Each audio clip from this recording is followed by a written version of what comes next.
വിശ്വാസമെന്നത് ഒരു ബുദ്ധിപരമായ വ്യാപാരമാകാൻ എൻ്റെ സ്വാഭാവിക അവസ്ഥ അതാണ്. ഒരു ബുദ്ധിപരമായ വിനിമയമാണ് വിശ്വാസം.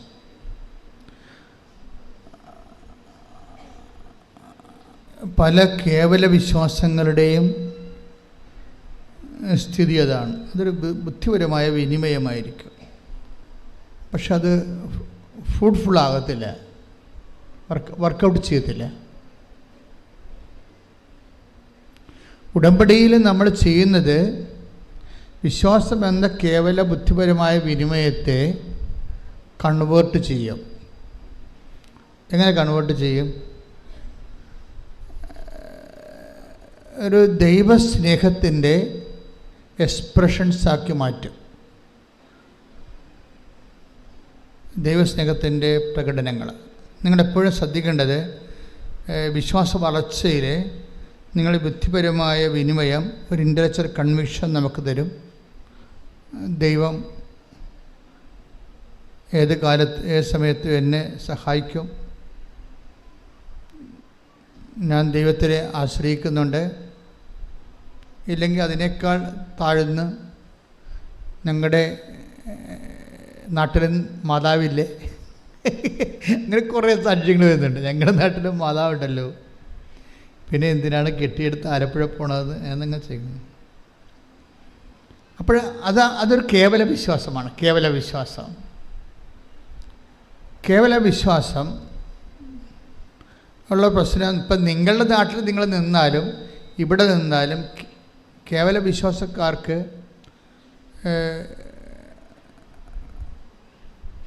അത് ആക്ടിവേറ്റ് ആകത്തില്ല. വിശ്വാസം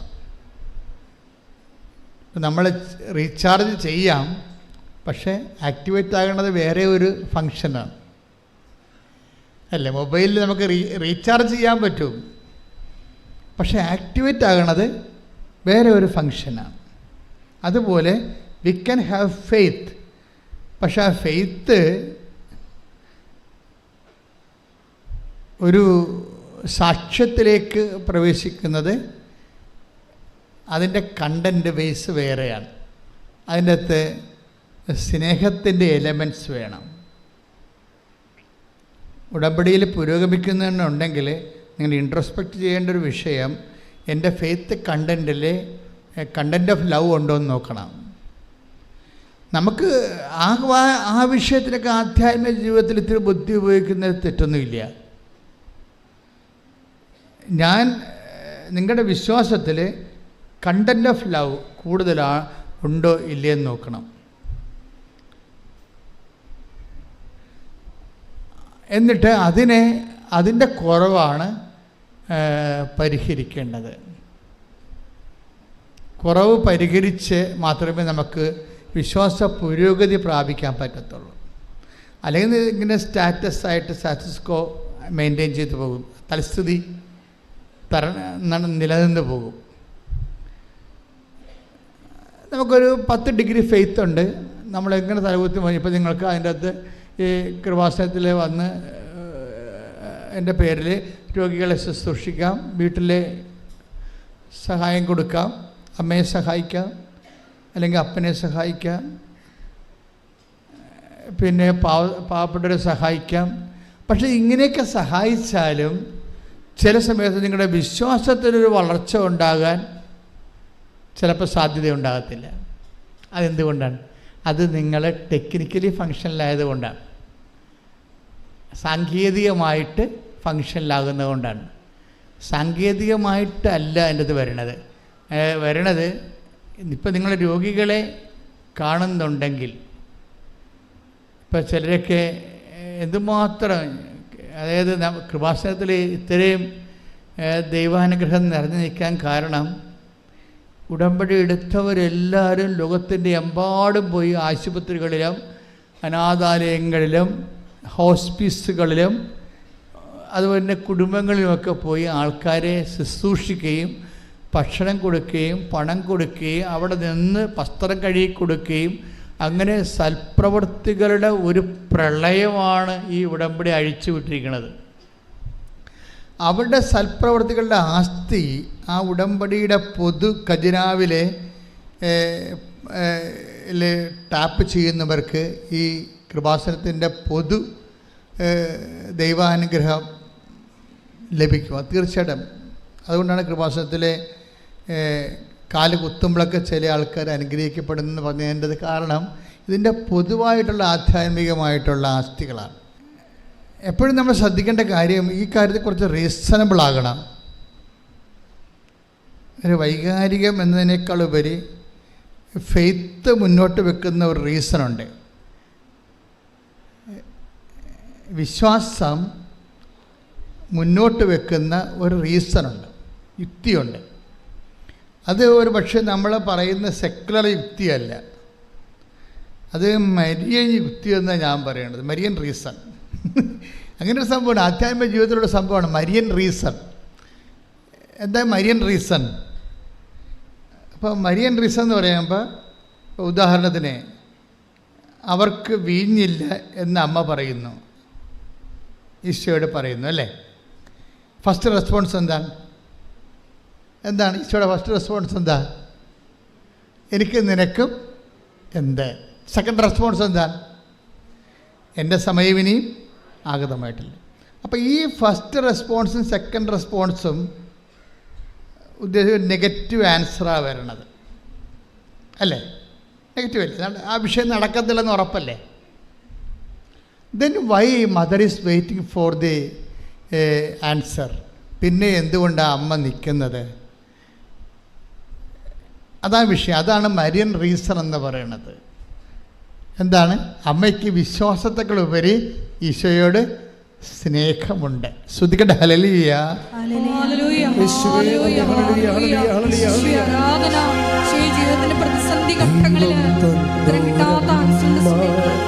യേശുവിന്റെ അമ്മ നന്മ നിറഞ്ഞോരമ്മ ഭൂലോകത്തിനും ദൈവം തന്നോരമ്മ.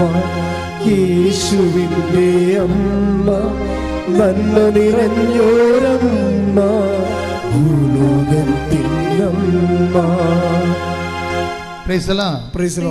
ഇത്രയും നേരം ഈശോ പറഞ്ഞതിൽ നിന്ന് എന്ത് മനസ്സിലായി? നമുക്ക് വിശ്വാസമുണ്ടാകാം, അത് കേവല വിശ്വാസമാണ്. ആ കേവല വിശ്വാസം ചില സമയത്ത് സാങ്കേതികമായിട്ട് പറഞ്ഞാൽ ഫങ്ഷനിലല്ലാതെ വരും. അപ്പം കേവല വിശ്വാസത്തിൻ്റെ കൂടെ എന്തുകൂടി ഉണ്ടാകണം? ഇപ്പം അമ്മ, അതാണ് മരിയൻ റീസൺ. മരിയൻ റീസൺ എന്ന് പറയാം എന്താ? ഇപ്പം എനിക്കും നിനക്കും എന്ത് എന്ന് അമ്മ ചോദിച്ചില്ലേ? It is nothing to with us, it is not our business. അപ്പോൾ ഈശോ അത് ഡിസോൺ ചെയ്ത് കളഞ്ഞേ അല്ലേ. അത് ആ വിഷയം ഇറ്റ് ഈസ് നോട്ട് അവേഴ്സ്, ആ വിഷയം നമ്മുടേതല്ല എന്നും പറഞ്ഞുകൊണ്ട് ഈശോ തള്ളിക്കളഞ്ഞ സംഭവമാണ്. രണ്ടാമത് എന്താണ്? അത് ഒന്ന് മാനുഷികം. ഈശോ പറഞ്ഞ രണ്ട് കാര്യങ്ങൾ, ഒന്ന് ദൈവികമായ ഇമ്പിഡിമെൻസ് ഉണ്ട്, മാനുഷികമായ ഇമ്പിഡിമെൻസും ഉണ്ട്, തടസ്സങ്ങളുണ്ട്. ഇപ്പം മാനുഷികമായ എന്താണ്? അതിൽ എനിക്ക് നിനക്കൊന്നും ചെയ്യാനില്ല, അവരോട് വായ്പ വാങ്ങിക്കാൻ പറഞ്ഞാൽ മതി, അല്ലെങ്കിൽ അവരുടെ ബിസിനസ് കച്ചവടക്കാരൊക്കെ പോയി വിലക്ക് വാങ്ങിക്കാൻ പറഞ്ഞാൽ മതി. നത്തിങ് ടു വിത്ത് അസ്, ഈ വിഷയത്തിൽ നമുക്ക് റോളില്ല എന്ന് പറയും.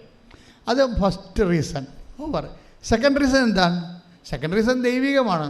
എന്താണത്? എൻ്റെ സമയം ഇനി സമ്മതമാണ്.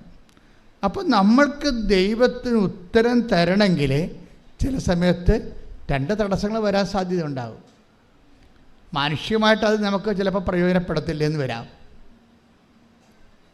ചിലപ്പോൾ ദൈവികമായിട്ടും അത് നമുക്ക് തരാനുള്ള തടസ്സങ്ങളുണ്ടാകാം. ചിലപ്പോൾ നമ്മുടെ കുറവായിരിക്കും അത്. ദൈവികമായിട്ടൊരു അനുഗ്രഹം കിട്ടുന്നതിനുള്ള മെറിറ്റ് ചിലപ്പോൾ നമുക്ക് ഉണ്ടാകത്തില്ല. അതാണ് നമ്മുടെ കുറവായിട്ട് വരാൻ സാധ്യത. അപ്പോൾ ഈ രണ്ട് പ്രശ്നങ്ങളുണ്ട്.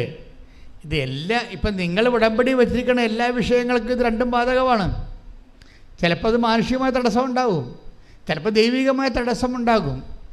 എന്നിട്ട് നമ്മൾ ഈ മാനുഷികമായ തടസ്സമുള്ള വിഷയം, ഇപ്പം നിങ്ങളുടെ ജപ്തി നടപടി, അല്ലെങ്കിൽ നിങ്ങളുടെ കല്യാണം വെക്കണില്ല, അല്ലെങ്കിൽ നിങ്ങളുടെ മക്കളെ നിങ്ങൾക്ക് കിട്ടണില്ല, ജോലി കിട്ടണില്ല, ജോലി സ്ഥലത്തെ പ്രശ്നം, നിങ്ങൾക്ക് PR ആകുന്നില്ല, പെൻഷൻ കിട്ടിയിട്ട് അംഗീകരിച്ചിട്ട് നിങ്ങൾക്ക് കിട്ടണില്ല, ഇങ്ങനെ എന്തെല്ലാം പ്രശ്നമാണ് ഇല്ലായ്മയെല്ലാം ഉള്ളത്.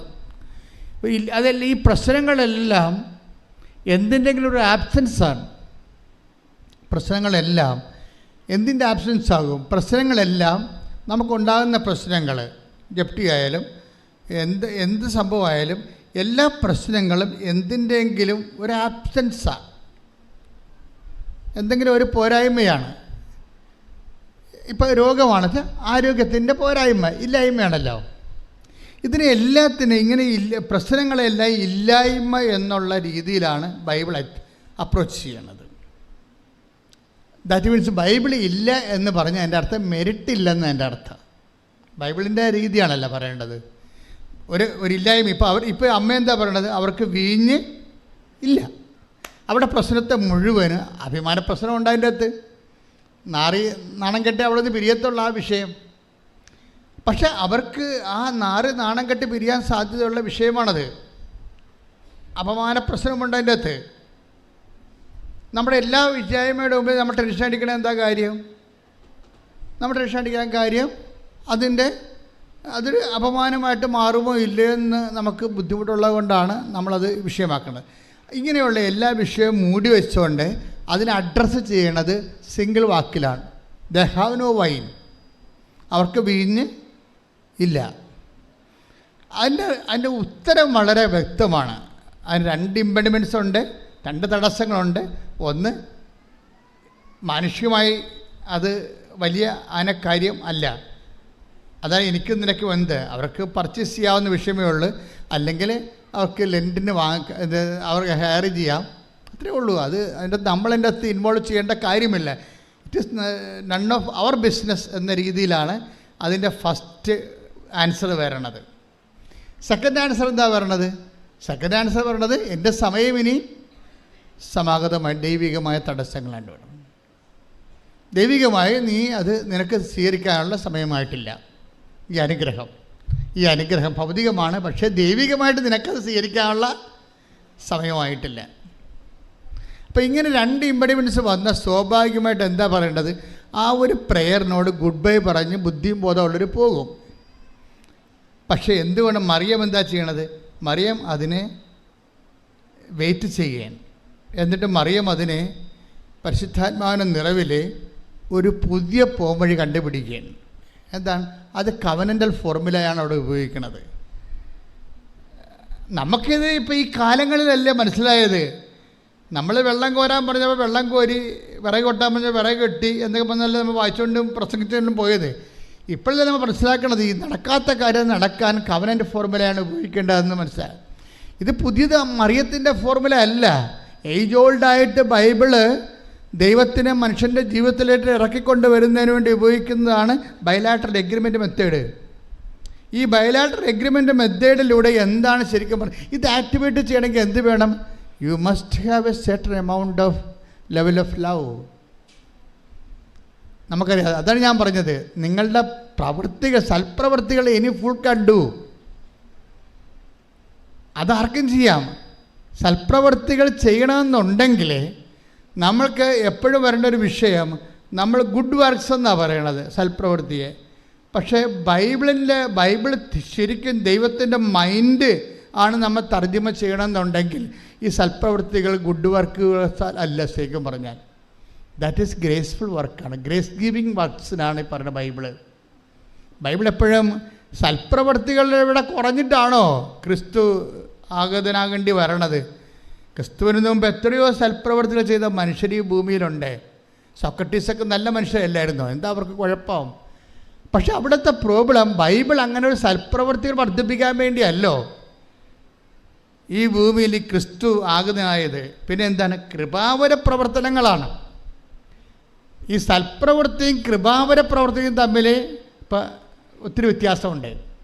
നിങ്ങൾ ഉടമ്പടിയിൽ നിങ്ങൾ ചെയ്യേണ്ടത് ഗ്രേസ് ഗീവിങ് വർക്ക്സാണ് ചെയ്യേണ്ടത്. കൃപാവര പ്രവർത്തനങ്ങൾ, കൃപ നമുക്ക് ലഭിക്കാൻ ആവശ്യമായ വർത്തനങ്ങൾ, അതെന്താ ചെയ്യണം? കൃപ വർദ്ധിപ്പിക്കണമെങ്കിൽ എന്ത് ചെയ്യണം? കൃപ എല്ലാം യേശുക്രിസ്തുവിൻ്റെ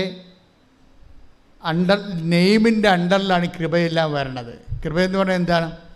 അതുകൊണ്ടാണ് ബൈബിൾ പറയണത് കൃപയും സത്യവും Take the word of God. ശ്രുതിക്കട്ടെ ഹല്ലേലൂയ. ഹല്ലേലൂയ ഹല്ലേലൂയ ഹല്ലേലൂയ ഹല്ലേലൂയ. യേശുവേ നന്ദി. ഹല്ലേലൂയ ഹല്ലേലൂയ ഹല്ലേലൂയ. യോഹന്നാൻ 1:17. എന്തുകൊണ്ടെന്നാൽ പറഞ്ഞേ, എന്തുകൊണ്ടെന്നാൽ നിയമം മോശ വഴി നൽകപ്പെട്ടു, കൃപയും സത്യവുമാകട്ടെ യേശുക്രിസ്തു വഴി ഉണ്ടായി. ഇവിടുന്ന് കുറെ കാര്യങ്ങൾ പറഞ്ഞിട്ടുണ്ട്. അതനുസരിച്ചുകൊണ്ട് രോഗികളെ കാണുന്നു. കഴിഞ്ഞ ദിവസം ഞാൻ ഒരു സാക്ഷ്യം പറഞ്ഞത്, ഞാൻ ഓൾഡ് ഏജിൽ ഹോമിൽ പോയി ഒരു ദിവസം മുഴുവൻ നിന്ന് അവിടുത്തെ ഉടുപ്പെല്ലാം അലക്കി കൊടുത്തതെന്നാണ്. പിന്നെ വേറൊരു ചേച്ചി സാക്ഷ്യം പറഞ്ഞത്, ഞാൻ ഓൾഡ് ഏജ് ഹോമിൽ പോയി നഖം വെട്ടി കൊടുത്തതെന്ന് പറഞ്ഞു. It's okay, you are doing all this kind of things.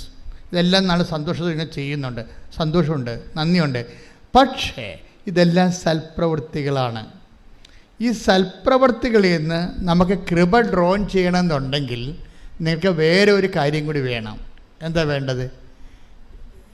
കൃപ.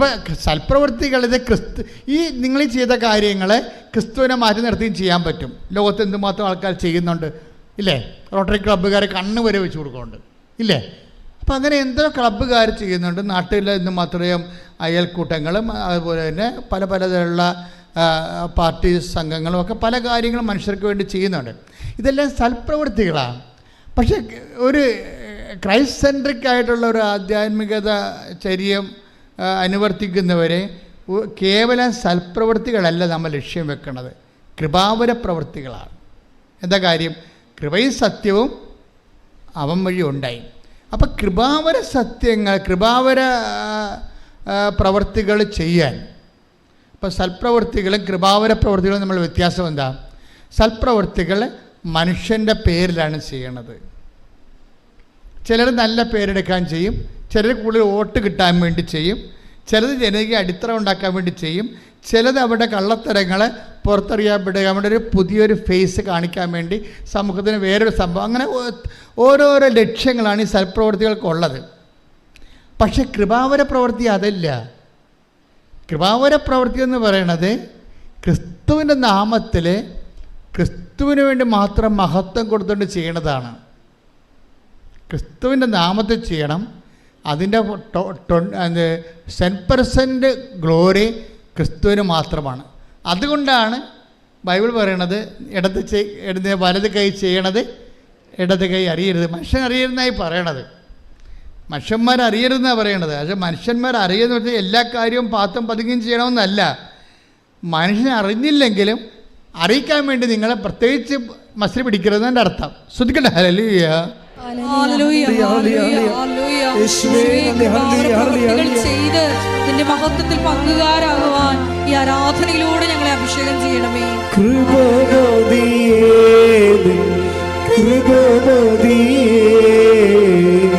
അളവില്ലാത്ത കൃപമതി.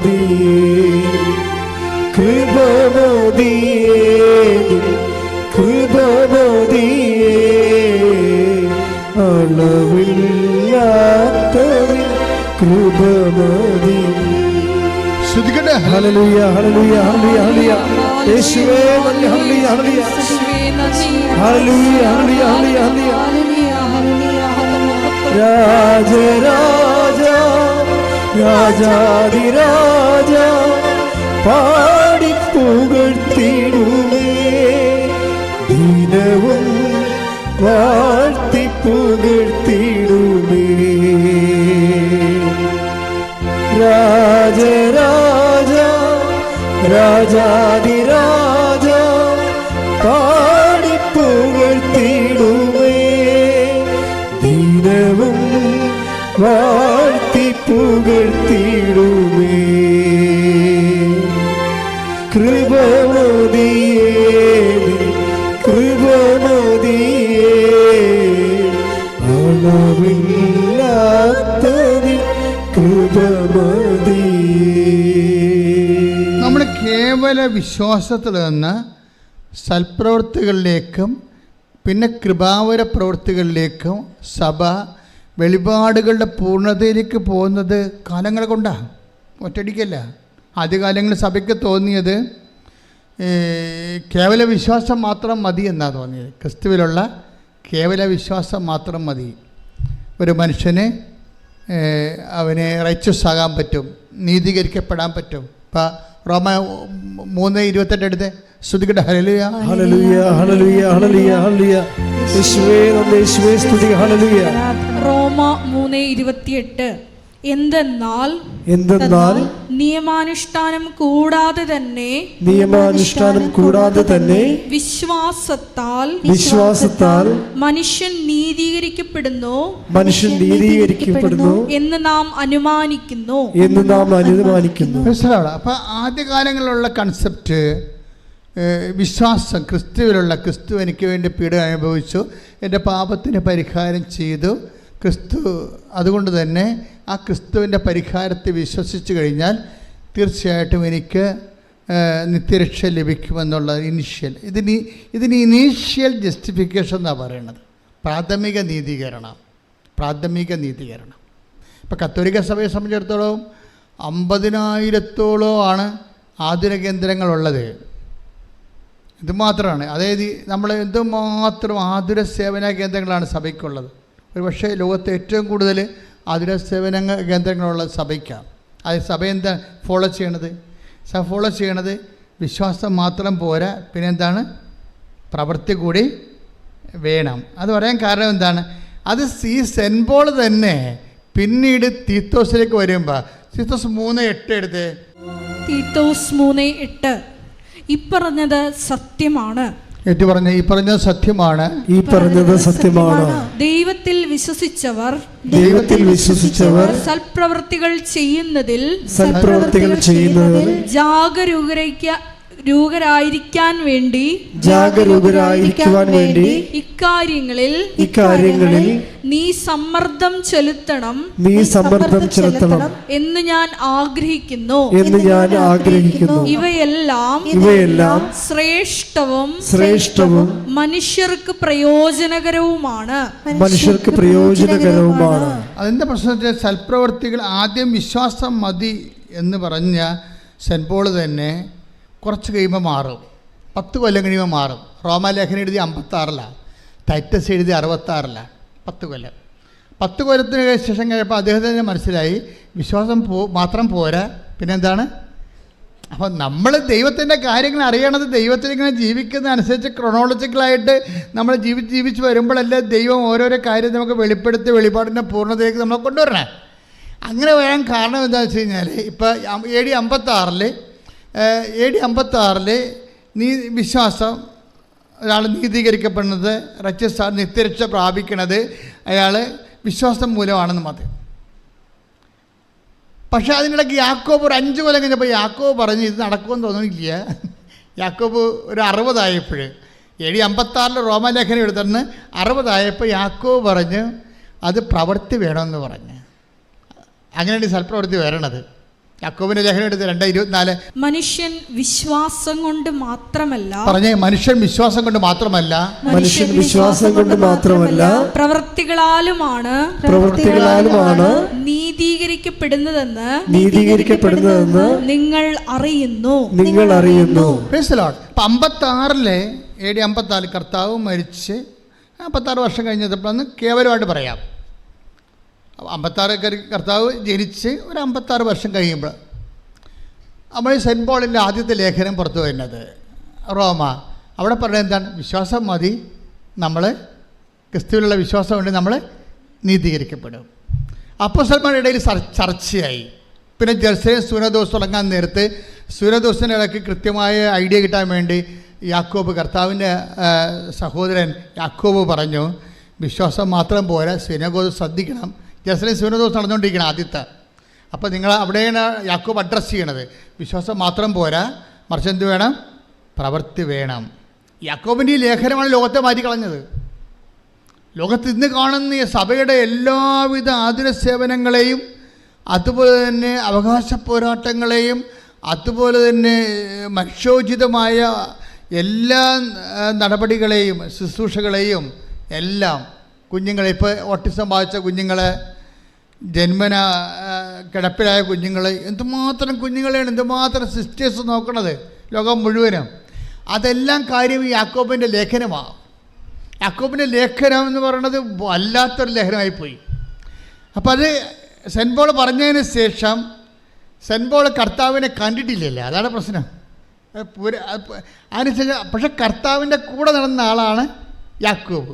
യാക്കോബ് കർത്താവിന് മൈൻഡ് റീഡ് ചെയ്തേച്ച് പറഞ്ഞ് പ്രവൃത്തിയില്ലാതെ വിശ്വാസം നീതീകരിക്കപ്പെടത്തില്ല എന്ന് പറയും. ജസ്റ്റിഫൈ ആകത്തില്ല. നിത്യരക്ഷ പ്രാപിക്കണേ പ്രവൃത്തി വേണം. അതുകൊണ്ട് യാക്കോബ് 5 കൊല്ലം സെൻറ്റ് പോളിൻ്റെ ലേഖനം കഴിഞ്ഞ് 5 കൊല്ലം കഴിഞ്ഞപ്പോൾ 60 പറയും.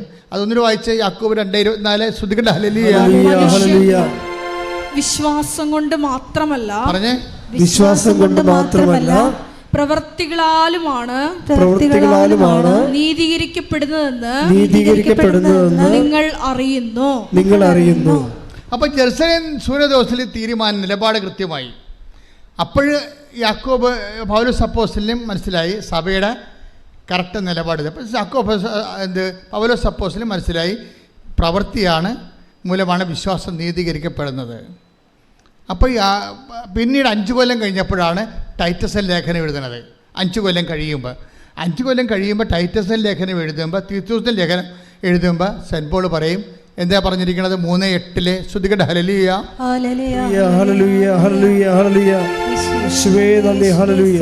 ഈ പറഞ്ഞത് സത്യമാണ്.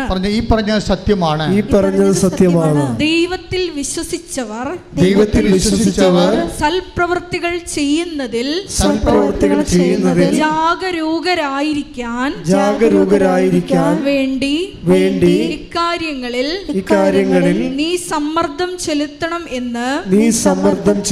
എന്ന് ഞാൻ ആഗ്രഹിക്കുന്നു. ഇവയെല്ലാം ശ്രേഷ്ഠവും മനുഷ്യർക്ക് പ്രയോജനകരവുമാണ്. നമ്മൾ എന്താണ് ഈ വിഷയം ഇത്രയും സീരിയസ് പഠിപ്പിക്കാൻ കാരണം ഉടമ്പടി എന്ന് പറയുന്നത് മുഴുവനും പ്രവൃത്തികളാണ്. പ്രാർത്ഥനയുടെ അംശം അതിൻ്റെ അകത്ത് 30% ഉള്ളു, ബാക്കിയെല്ലാം പ്രവൃത്തിയുടേതാണ്. അപ്പോൾ ഈ പ്രവൃത്തികൾ ചെയ്യുന്നവരെ 2 കാര്യം മനസ്സിലാക്കണം. ഒന്നാമത്തെ ഇത് വർക്കൗട്ട് ഫയർ ആകണമെന്നുണ്ടെങ്കിൽ പ്രവൃത്തികൾ ചെയ്യണം. പക്ഷേ this is not my point. എൻ്റെ പോയിൻ്റ് ഇതുമല്ല.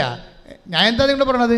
ഈ സൽപ്രവൃത്തികൾ ഒരു ക്രിസ്തുയിതരമായിട്ട് ക്രിസ്തുവിനെ മാറ്റി നിർത്തിക്കൊണ്ട് we can do so many good works, അതൊന്നും കൗണ്ടഡ് ആകത്തില്ല. എന്താ കാര്യം? അത് ക്രിസ്തുവിൻ്റെ മഹത്വത്തെ പ്രഘോഷിക്കാത്ത, അവൻ്റെ നാമത്തെ മഹത്വപ്പെടുത്താത്ത പ്രവൃത്തികളെല്ലാം ശരിക്കും പറഞ്ഞാൽ അത് കൃപാവര പ്രവൃത്തികളല്ല. We are aiming for graceful works, കൃപാവര പ്രവൃത്തികൾ. നിങ്ങളത് വളരെ കൃത്യമായിട്ട് ചെയ്യണം. സൽപ്രവൃത്തിയും കൃപാവര പ്രവൃത്തിയും തമ്മിലുള്ള വ്യത്യാസം എന്ന് പറയുന്നത്, കൃപാവര പ്രവൃത്തി for the glorification of Christ name, കർത്താവിൻ്റെ നാമത്തിൻ്റെ മഹത്വത്തിനാണ് അത് കാഴ്ചവെക്കുന്നത്. അതുകൊണ്ടാണ് ഇൻറ്റൻഷൻ പ്രധാനപ്പെട്ടതായി വരുന്നത്. നമുക്ക് ഇൻറ്റൻഷൻ പ്രധാനപ്പെട്ട, ചെയ്ത പ്രവൃത്തി ചെയ്യല്ല പ്രശ്നം. നിങ്ങൾ അതാണ് ഈശോ ഒരു ഗ്ലാസ് പച്ചവെള്ളമാണ്. Take the word of God 10:42 ശ്രുതികട ഹല്ലേലൂയ.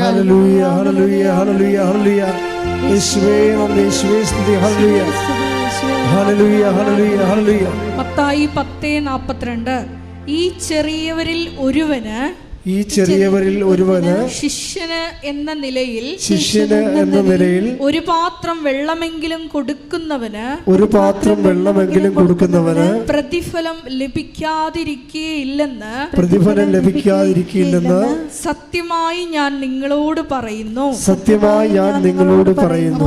ഇവിടെ പ്രശ്നം എന്തുമാത്രം വലിയ കാര്യങ്ങൾ ചെയ്തു എന്നല്ല, ചെറിയ കാര്യങ്ങൾ പോലും ചെയ്താൽ അത് കൗണ്ടാകണത് അത് കൃപാവര പ്രവൃത്തി ആയതുകൊണ്ടാണ്. മനസ്സിലായോ? അത് ക്രിസ്തുവിൻ്റെ നാമത്തിൽ ചെയ്യുന്നത് കൊണ്ടാണ്. ശ്രുതികട മക്കളെ, ശ്രുതികട ഹല്ലേലൂയ.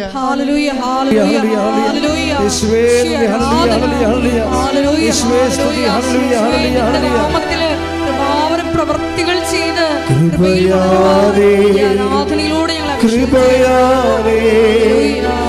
കൃപയാൽ അനുദിനവും കൃപയാലേ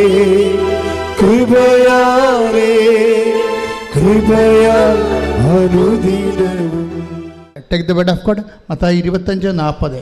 രാജാവ് മറുപടി പറയും, സത്യമായി ഞാൻ നിങ്ങളോട് പറയുന്നു, എൻ്റെ ഏറ്റവും എളിയ ഈ സഹോദരന്മാരിൽ ഒരുവന് നിങ്ങൾ ഇത് ചെയ്തു കൊടുത്തപ്പോൾ എനിക്ക് തന്നെയാണ് ചെയ്തു തന്നത്. ഇതിന് വരുന്ന വിഷയം ഈ കൃപാവര പ്രവൃത്തി എങ്ങനെ ചെയ്യണത്, അതാണ് 25-40. ആ വചനം ഒന്ന് വായിച്ചേ. മത്തായി ശ്രീകാട് സുവിശേഷം. സത്യമായി ഞാൻ നിങ്ങളോട് പറയുന്നു, സത്യമായി ഞാൻ നിങ്ങളോട് പറയുന്നു, എന്റെ ഏറ്റവും എളിയ ഈ സഹോദരന്മാരിൽ ഒരുവന്, എന്റെ ഏറ്റവും ചെറിയ സഹോദരന്മാരിൽ ഒരുവന് നിങ്ങൾ ഇത് ചെയ്തു കൊടുത്തപ്പോൾ എനിക്ക് തന്നെയാണ് ചെയ്തു തന്നത്. എനിക്ക് തന്നെയാണ് ചെയ്തു തന്നത്. അപ്പൊ ഇതാണ് കൃപാവര പ്രവൃത്തി എന്ന് പറയണത്. എന്താ വെച്ച് കഴിഞ്ഞാൽ ക്രിസ്തുവിന് തന്നെ നമ്മൾ ചെയ്ത് കൊടുക്കുകയാണ് ഡയറക്റ്റായിട്ട്. അതെങ്ങനെയാണ്? ക്രിസ്തുവിൻ്റെ നാമത്തിൽ ആണ് നമ്മൾ ഏറ്റവും എളിയ സഹോദരന് ചെയ്ത് കൊടുക്കുന്നത്. ഇതിനകത്ത് എന്താ നമുക്ക് വേണ്ടത്? 2 കാര്യങ്ങൾ വേണം. എന്ത് വേണം? ക്രിസ്തുവിനോടുള്ള സ്നേഹം വേണം, ആ സഹോദരനോടുള്ള സ്നേഹം വേണം. 2 സംഭവം വേണം. വിശ്വാസം മാത്രം പോരാ. 2 കാര്യം. കൃപാവര പ്രവർത്തിക്ക് 2 കാര്യം വേണം. എന്തൊക്കെ വേണം? ഒന്ന്, ക്രിസ്തുവിനോടുള്ള സ്നേഹം വേണം. രണ്ടാമത്തത് സഹോദര സ്നേഹം. നിങ്ങൾക്ക് എന്താ സംഭവിച്ചിട്ടുണ്ട്? നിങ്ങൾക്ക് മാതാവിനോടാണ് കൂടുതൽ സ്നേഹം വേണ്ടത്. This is wrong. അതല്ല സംഭവം. അമ്മ എന്താ ചെയ്യണത്? ഇപ്പം അമ്മ ചെയ്തിരിക്കണത് അവൻ പറയണത് പോലെ ചെയ്യുക. അതാ പ്രശ്നം. ഈ ചെയ്ത്താണ് കൃപാവര പ്രവൃത്തി എന്ന് പറയണത്. ഇപ്പം എനിക്കും നിനക്കും എന്താ? എൻ്റെ സമയം ഇനിയും സമാഗതമായിട്ടില്ല. നമ്മുടെ പ്രശ്നങ്ങൾക്ക് വരാൻ പോകുന്ന വിഷയം ഒന്ന്, ദൈവത്തിന് അവിടെ റോളില്ല എന്നാണ്.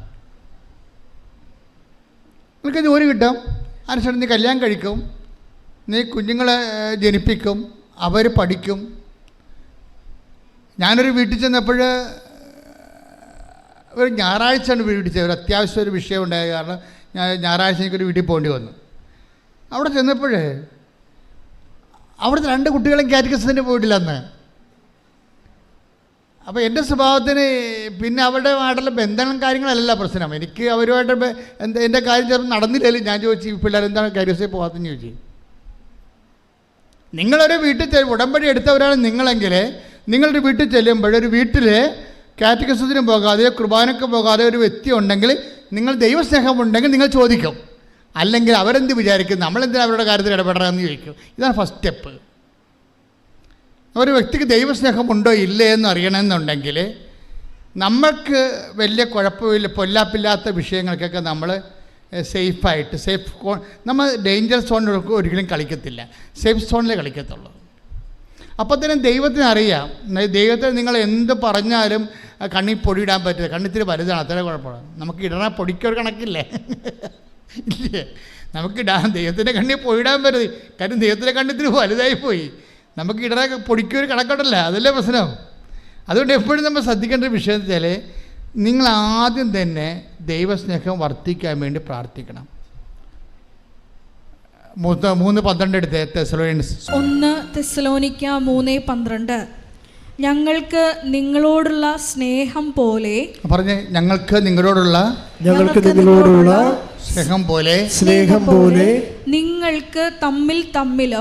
നിങ്ങൾക്ക് തമ്മിലും മറ്റെല്ലാവരോടുമുള്ള സ്നേഹം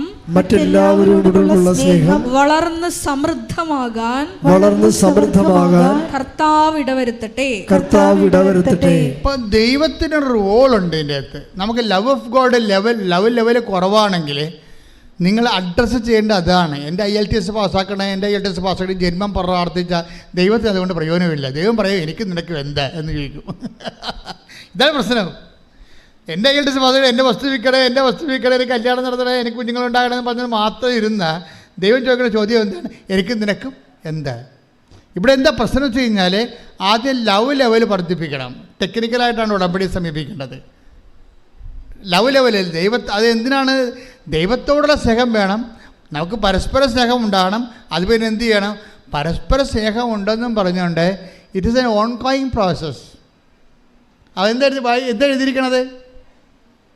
വളർന്ന് ഞങ്ങൾക്ക് നിങ്ങളോടുള്ള സ്നേഹം പോലെ, എന്ന് പറഞ്ഞേ, ഞങ്ങൾക്ക് നിങ്ങളോടുള്ള സ്നേഹം പോലെ നിങ്ങൾക്ക് തമ്മിൽ തമ്മിലും മറ്റെല്ലാവരോടുമുള്ള സ്നേഹം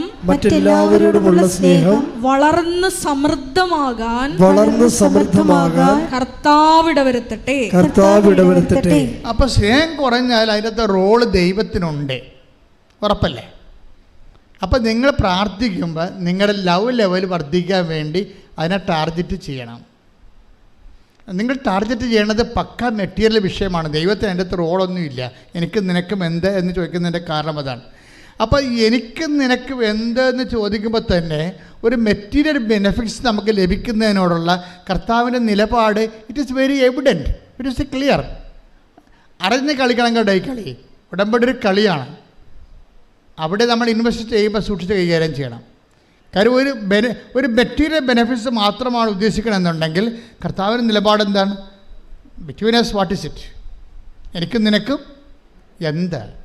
പിന്നെ എന്താണ്? എൻ്റെ സമയം ഇനിയും സമഗതമായിട്ടില്ലല്ലോ. ഈ ഒരു പ്രശ്നത്തെയാണ് മറിയം ഓവർടേക്ക് ചെയ്യണത്. ഈ നമ്മൾ മറിയത്തെ വിളിക്കുന്ന ഒരു പേരുണ്ട്, എന്താണ്? ബോധജ്ഞാനത്തിൻ്റെ എന്താ കാര്യം? ഇവർ പരിശുദ്ധാത്മ ഫുൾ ഓഫ് ഗ്രേസ് അല്ലേ, ഇവർ കൃപ നിറഞ്ഞവളല്ലേ. അതുകൊണ്ട് കൃപ നിറഞ്ഞു കഴിഞ്ഞാൽ അതിൻ്റെ ജ്ഞാനം അറിയാൻ പറ്റും. ഇതിലെങ്ങനെയാണ് ഇങ്ങനെ ഒരു വിഷയമുണ്ട്, അതിനെ എങ്ങനെയാണ് കൗൺട്രാക്ട് ചെയ്യണമെന്ന് അറിയാൻ പറ്റും. അതാണ് നമ്മൾ ജ്ഞാനപരം എന്ന് പറയണത്. അവർ മാലാഖ തന്നെ അവരെ കാണുമ്പോൾ സമയത്ത് പറഞ്ഞത് എന്താണ്? Hail Mary full of grace, കൃപ നിറഞ്ഞവൾ. കൃപ നിറഞ്ഞാൽ തന്നെ അതിൻ്റെ അർത്ഥം ജ്ഞാനപരം അതിൻ്റെ സമൃദ്ധി നിൽക്കുകയാണ്. അപ്പം അതുകൊണ്ട് ഒരു ഇഷ്യൂ ഉണ്ടായപ്പോൾ എൻ്റെ പ്രോബ്ലം, വേറൊരു പ്രശ്നമുണ്ട്. ഞങ്ങളുമൊക്കെ നിങ്ങളോട് ജ്ഞാനപരത്തിലാണ് ഉപദേശം തരണത്. പക്ഷേ എന്താ പ്രശ്നം എന്ന് വെച്ച് കഴിഞ്ഞാൽ, ഇപ്പം ഞാൻ ചിലരോട് പറയും, പ്രശ്നമായ വഴക്കായ സാരമില്ല, നീ തന്നത്തെ ഇറങ്ങിപ്പോകുന്ന ആളല്ലേ, നീ മര്യാദയ്ക്ക് കഴിച്ചെല്ലാം പറയും. ഞാൻ എത്രയും പറയത്തുള്ളൂ. പിന്നെ ആ ചാപ്റ്റർ ക്ലോസ് ചെയ്ത് കളയും. കാരണം അൾത്താറയിൽ 2 മിനിറ്റല്ലേ കിടത്തുള്ളൂ. അപ്പോൾ ഇവിടെ തന്നത്തെ ഇറങ്ങിപ്പോയാണെന്ന് എനിക്കറിയത്തില്ല. കർത്താവ് എന്നോട് പറയും ഇവിടെ തന്നത്തെ ഇറങ്ങിപ്പോകുന്നതാണ് വഴക്കുണ്ടാക്കിയത്. അപ്പോൾ അത് ഞാൻ പറയും, നീ തന്നത്തെ ഇറങ്ങിപ്പോയ ആളല്ലേ, നീ തന്നെ പോയിക്കൊള്ളാൻ പറയും, നീ തന്നെ റെസെറ്റ് ചെയ്യാൻ പറയും. പക്ഷേ ഇവിടെ ജന്മം കൊണ്ട് പോകത്തില്ല. കാര്യം ഇവർക്ക് ചമ്മലല്ലേ. കാര്യത്തിൽ ഇവിടെ തന്നത്തെ ഇറങ്ങിപ്പോയതാണ്. അപ്പം നമ്മളവിടെ എളിമപ്പെടണം. എളിമപ്പെട്ടിട്ട് സോറി പറയാൻ ബാധ്യസ്ഥയാണ്. പക്ഷേ ഈ അഹങ്കാരം ഹുങ്ക് പിടിച്ച സാധനം ഈ ജന്മത്തെ സോറി പറയത്തില്ല. കാരണം മർക്കടം മുട്ടിയാണ്. കുരങ്ങിൻ്റെ പരിപാടി അതല്ല. അകത്ത് ശർക്കര പോയി കഴിഞ്ഞാൽ ആൾക്കാർ നമ്മളെ തല്ലിക്കൊല്ലാൻ വേണ്ടി വരുമ്പോഴും ആ ശർക്കര ഒന്നും വിടത്തില്ല ഒരിക്കലും. അതാണ് മർക്കടം മുട്ടി എന്ന് പറയുന്നത്. പണ്ട് കുരങ്ങിനെ പിടിക്കുന്ന പരിപാടി അങ്ങനെ ഇരുന്നില്ല. തൊണ്ണലെന്ന് പറഞ്ഞതിൻ്റെ കരിക്ക് തുളച്ച് അതിൻ്റെ അകത്ത് ശർക്കര കൊണ്ടിട്ട് വെക്കും. അപ്പോൾ കുരങ്ങ് വന്ന് വെച്ച് ഇതിൻ്റെ അകത്ത് കൈയിടും. കൈയിട്ട് കഴിയുമ്പോൾ ശർക്കരക്കരി പിടിക്കും. അപ്പോഴേ പിടിക്കുന്ന സമയത്ത് ആൾക്കാർ കുരങ്ങിനെ പിടിക്കാൻ വേണ്ടി കുരങ്ങ് രസായത്തിന് വടിയും കൊണ്ട് വരും. അപ്പോൾ പക്ഷേ കുരങ്ങ് വിട്ട് കൊടുക്കത്തില്ല. ആ ശർക്കരന്ന് വിടത്തില്ല അവൻ. മര്യാദക്കാവും ബുദ്ധിപൂർവ്വം ഒരു വിവേകം ഉണ്ടെങ്കിൽ ആ കൈ വിട്ടാൽ ഊരിക്കൊണ്ട് പോകാൻ പറ്റും. പക്ഷേ പാവപ്പെട്ട വിടത്തില്ല. ഇങ്ങനെ മർക്കട മുട്ടിയോടുകൂടി തമ്മിൽ തല്ലി തലകീറി മക്കളെ വഴിയാധാരമാക്കി മരിച്ചുപോയ മനുഷ്യർ എന്തുമാത്രമാണ്. അതുകൊണ്ടാണ് അനുതാപം അവിടെ വരണത്. ഇത് ഒറ്റ നടക്കം പോകത്തില്ലേ. അനുതാപം വരണത് അവിടെയാണ്. ഈ വിഷയത്തിൽ നിനക്ക് അനുതാപം ഉണ്ടാകണമെന്ന് ദൈവം ആഗ്രഹിക്കുന്നുണ്ട്. അനുതാപം എന്ന് പറഞ്ഞാൽ എന്താണ്? നിന്റെ ജീവിത വിഷയത്തിൽ നിന്നേക്കാൾ വലുതായിട്ട് ക്രിസ്തുവിനെ കാണുന്നതാണ് അനുതാപം. ശ്രദ്ധിക്കട്ടെ. ഹല്ലേലൂയ, ഹല്ലേലൂയ, ഹല്ലേലൂയ. ആരാധനയിൽ പങ്കെടുത്ത് പ്രാർത്ഥിക്കുന്ന നിങ്ങൾക്ക് എല്ലാവർക്കും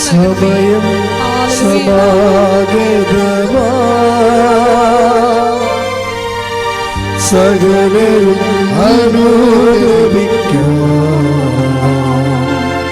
സർവം സമർപ്പിക്കുവാൻ സകലരും അനുതാപിയെ ചേർത്തണയ്ക്കാൻ അനുഗമിക്കാൻ ഒരുക്കിടുവാൻ ആത്മാവിലായി നിറച്ചിടുവാൻ ആഗതനായവൻ വിളിച്ചിടുന്നു. ആഗതനായവൻ വിളിച്ചിടുന്നു. നിങ്ങളെ ഇത് ഈ തീക്കൊള്ളി കൊണ്ട് നമ്മൾ തൊട്ടാൽ പൊള്ളുന്ന കാര്യം വ്യക്തമാണ്. സത്യമായ ഒരു വിഷയത്തോട് നിങ്ങൾ ഇടപെടുമ്പോൾ നിങ്ങളുടെ മനസ്സിലിരിപ്പ് ദൈവത്തിനറിയാം. അതുകൊണ്ട് നിങ്ങൾ ആദ്യമേ തന്നെ ഒരു ധാരണയിലെത്തണം നല്ലതാണ്. ക്രിസ്തുവേ, ഉടമ്പടിക്കാലം കഴിഞ്ഞാലും അങ്ങയുടെ ചൈതന്യത്തിൽ ഞാൻ ജീവിക്കും. നാട്ടുകാരെ ബോധിപ്പിക്കാനല്ലെങ്കിലും അങ്ങയുടെ ചൈതന്യത്തിൽ ഞാൻ ജീവിക്കും. പല ആൾക്കാരും ഇന്ന് അവിടെ അവിശ്വാസം നിലനിർത്തുന്നത് നാട്ടുകാരെ ബോധിപ്പിക്കാനാണ്. ഇപ്പം എന്നെ പള്ളിയിൽ അടക്കണ്ട എന്നൊക്കെ ഒരു സമയത്ത് സ്റ്റൈൽ ആൻഡ് സ്റ്റാൻഡേർഡായിട്ട് എന്തുമാത്രം മനുഷ്യർ പറയും. അങ്ങനെ പറയുമ്പോൾ അവർ ഉദ്ദേശിക്കണ എന്താ? ഒന്നെങ്കിൽ അവർ സാഹിത്യകാരന്മാരായിരിക്കും, അല്ലെങ്കിൽ അവർ രാഷ്ട്രീയക്കാരായിരിക്കും, അല്ലെങ്കിൽ അവർ സിനിമ നടന്മാരായിരിക്കും. എന്നാൽ ബഹുജനങ്ങളുടെ പിന്തുണ വേണമെന്ന് ആഗ്രഹിക്കുന്നവരായിരിക്കും. എനിക്ക് ഈ വിശ്വാസ സമൂഹത്തിൻ്റെ പിന്തുണ മാത്രം പോരാ, എനിക്ക് ബഹുജനങ്ങളുടെ മുഴുവൻ പിന്തുണ വേണമെന്ന് ഉദ്ദേശിക്കുന്നവർ എന്തു ചെയ്യും? ആദ്യത്തെ അവർക്ക് തള്ളി പറയാൻ പറ്റുന്നത് ദൈവത്തെയാണ്. ദൈവത്തെ തള്ളി പറഞ്ഞുകൊണ്ട് ന്യൂട്രലായിട്ട് നിൽക്കും. സിനിമ നടന്മാരൊക്കെ ന്യൂട്രലായിട്ട് നിൽക്കുന്നവരുണ്ട്. അവിടെ ഉള്ളിൽ വിശ്വാസമുണ്ട്, പക്ഷേ തള്ളി പറഞ്ഞാൽ പടം കിട്ടത്തില്ല. അതുകൊണ്ട് അവരവിടെ നിൽക്കും. പാട്ടുകാരങ്ങനെ ഉണ്ട്, അതുപോലെ തന്നെ രാഷ്ട്രീയക്കാരങ്ങനെ ഉണ്ട്, ന്യൂട്രലായിട്ട് നിൽക്കും അവർ. ക്രിസ്തുവിനെ ഏറ്റുപറയുന്ന ഒരു മനുഷ്യൻ്റെ ദുരന്തത്തിൽ, ആധ്യാത്മിക ദുരന്തത്തിൻ്റെ ഏറ്റവും വലുത് ക്രിസ്തുവിനെ അവന് പ്രഘോഷിക്കാൻ പറ്റാത്തൊരവസ്ഥ അവൻ തന്നെ സൃഷ്ടിക്കുന്നതാണ്. ശ്രദ്ധിക്കട്ടെ. ഹല്ലേലൂയ, ഹല്ലേലൂയ, ഹല്ലേലൂയ, ഹല്ലേലൂയ, ഹല്ലേലൂയ,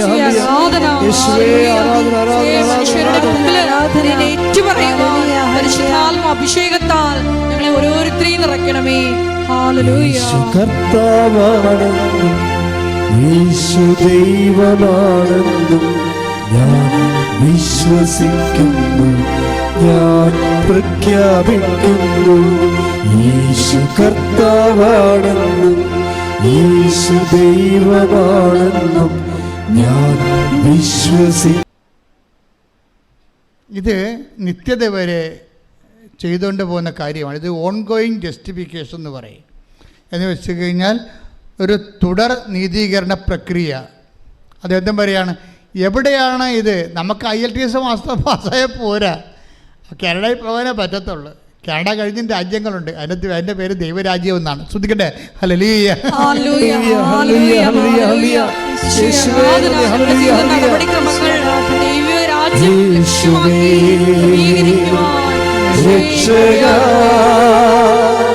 കർത്താവേ,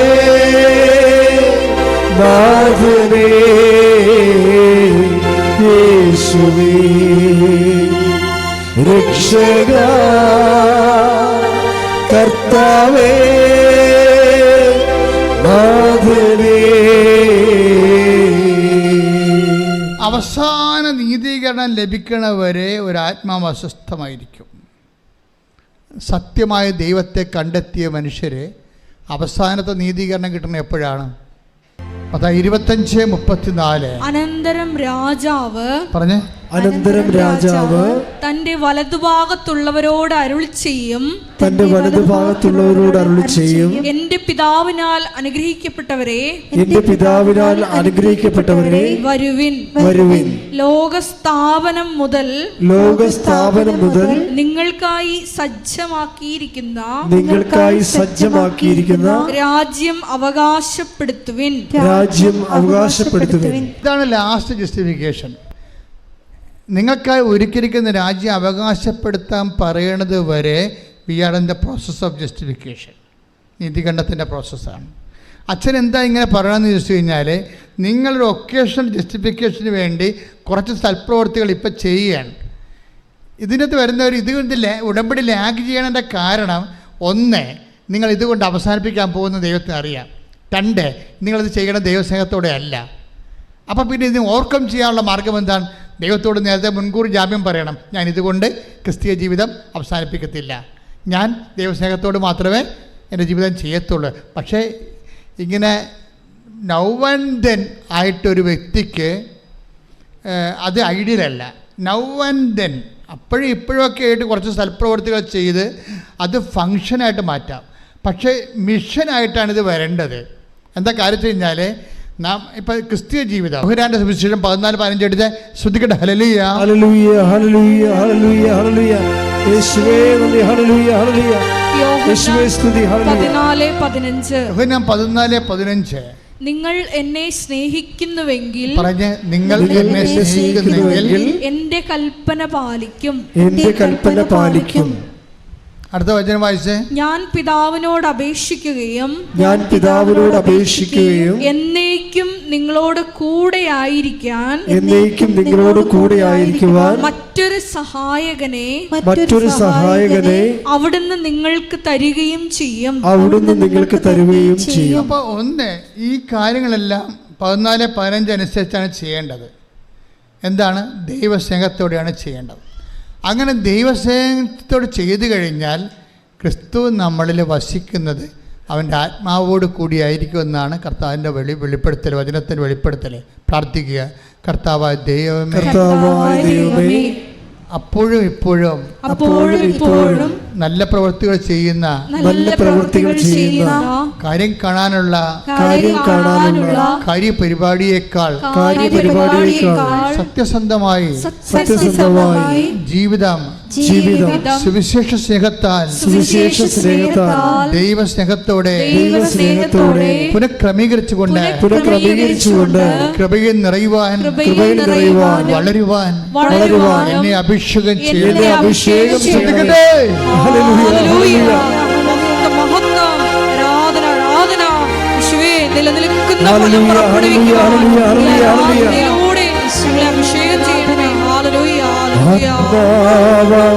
ദൈവമേ വരണേ, എന്റെ ഉള്ളിൽ വസിക്കാൻ വരണേ.